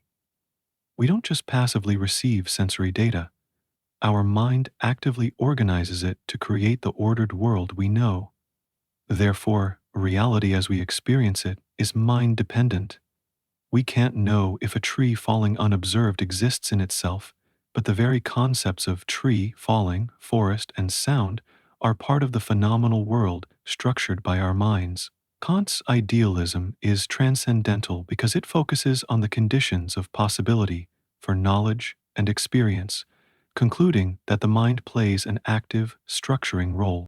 Following Kant, Georg Wilhelm Friedrich Hegel developed absolute idealism, one of the most comprehensive and complex idealist systems. Hegel proposed that reality is ultimately Geist, a German word often translated as mind, spirit, or consciousness. This absolute spirit is not static but dynamic, unfolding historically through a dialectical process of thesis, antithesis, and synthesis. Everything in the universe, including nature, human history, art, religion, and philosophy itself, is a manifestation of this absolute spirit, striving towards self-consciousness and freedom. History is the story of spirit's development. Unlike Berkeley, Hegel didn't deny the existence of the material world, but saw it as an externalization or manifestation of spirit, necessary for spirit's own self-realization. The individual mind is a part of this larger absolute mind. For Hegel, the falling tree, the forest, the laws of physics governing the fall, all are moments within the grand, unfolding process of absolute spirit comprehending itself. Reality is a unified, rational, spiritual whole, and its essence is thought, or reason. Idealism, in its various forms, offers profound alternative perspectives on the nature of existence and knowledge. If reality is fundamentally mental or spiritual, then introspection, reason, and intuition become primary paths to understanding truth, potentially more reliable than empirical observation alone. The focus shifts from analyzing the external world as a separate entity to understanding the nature of consciousness itself and its relationship to existence. The classic mind-body problem, which vexes materialists, how does mind arise from matter, is reframed or dissolved in idealism. If mind is primary, the challenge becomes explaining the appearance of a seemingly stable, external material world. For Berkeley, it's upheld by God's perception. For Hegel, matter is a necessary stage in the self-manifestation of spirit. For Kant, the structure of the phenomenal world arises from the mind's own categories. In each case, mind is not an emergent property of matter, but rather matter is dependent on, or a manifestation of, mind. This perspective often imbues the universe with inherent meaning or purpose. If reality is the unfolding of absolute spirit, Hegel, or dependent on the mind of God, Berkeley, then existence is not merely a random collection of particles, but part of a larger, meaningful, perhaps purposeful, cosmic process. Human consciousness may play a vital role within this process, perhaps as the vehicle through which spirit comes to know itself, or as finite minds participating in the divine mind. Idealism challenges our common sense assumptions about the solidity and independence of the world around us. It asks us to consider the role our own consciousness plays in constructing the reality we experience. Could the world be more like a dream than a collection of inert objects? Could our thoughts and perceptions be closer to the fundamental stuff of reality than the atoms and energy fields described by physics? While scientific materialism currently dominates many fields, idealism persists as a compelling philosophical alternative, reminding us of the inescapable centrality of consciousness in any account of reality. It pushes us to question the ultimate nature of existence, suggesting that the universe might be stranger, more mysterious, and more intimately connected to our own inner lives than we typically assume. It invites a contemplative stance, exploring the possibility that the deepest truths are found not by looking outward at matter, but inward, into the nature of mind itself.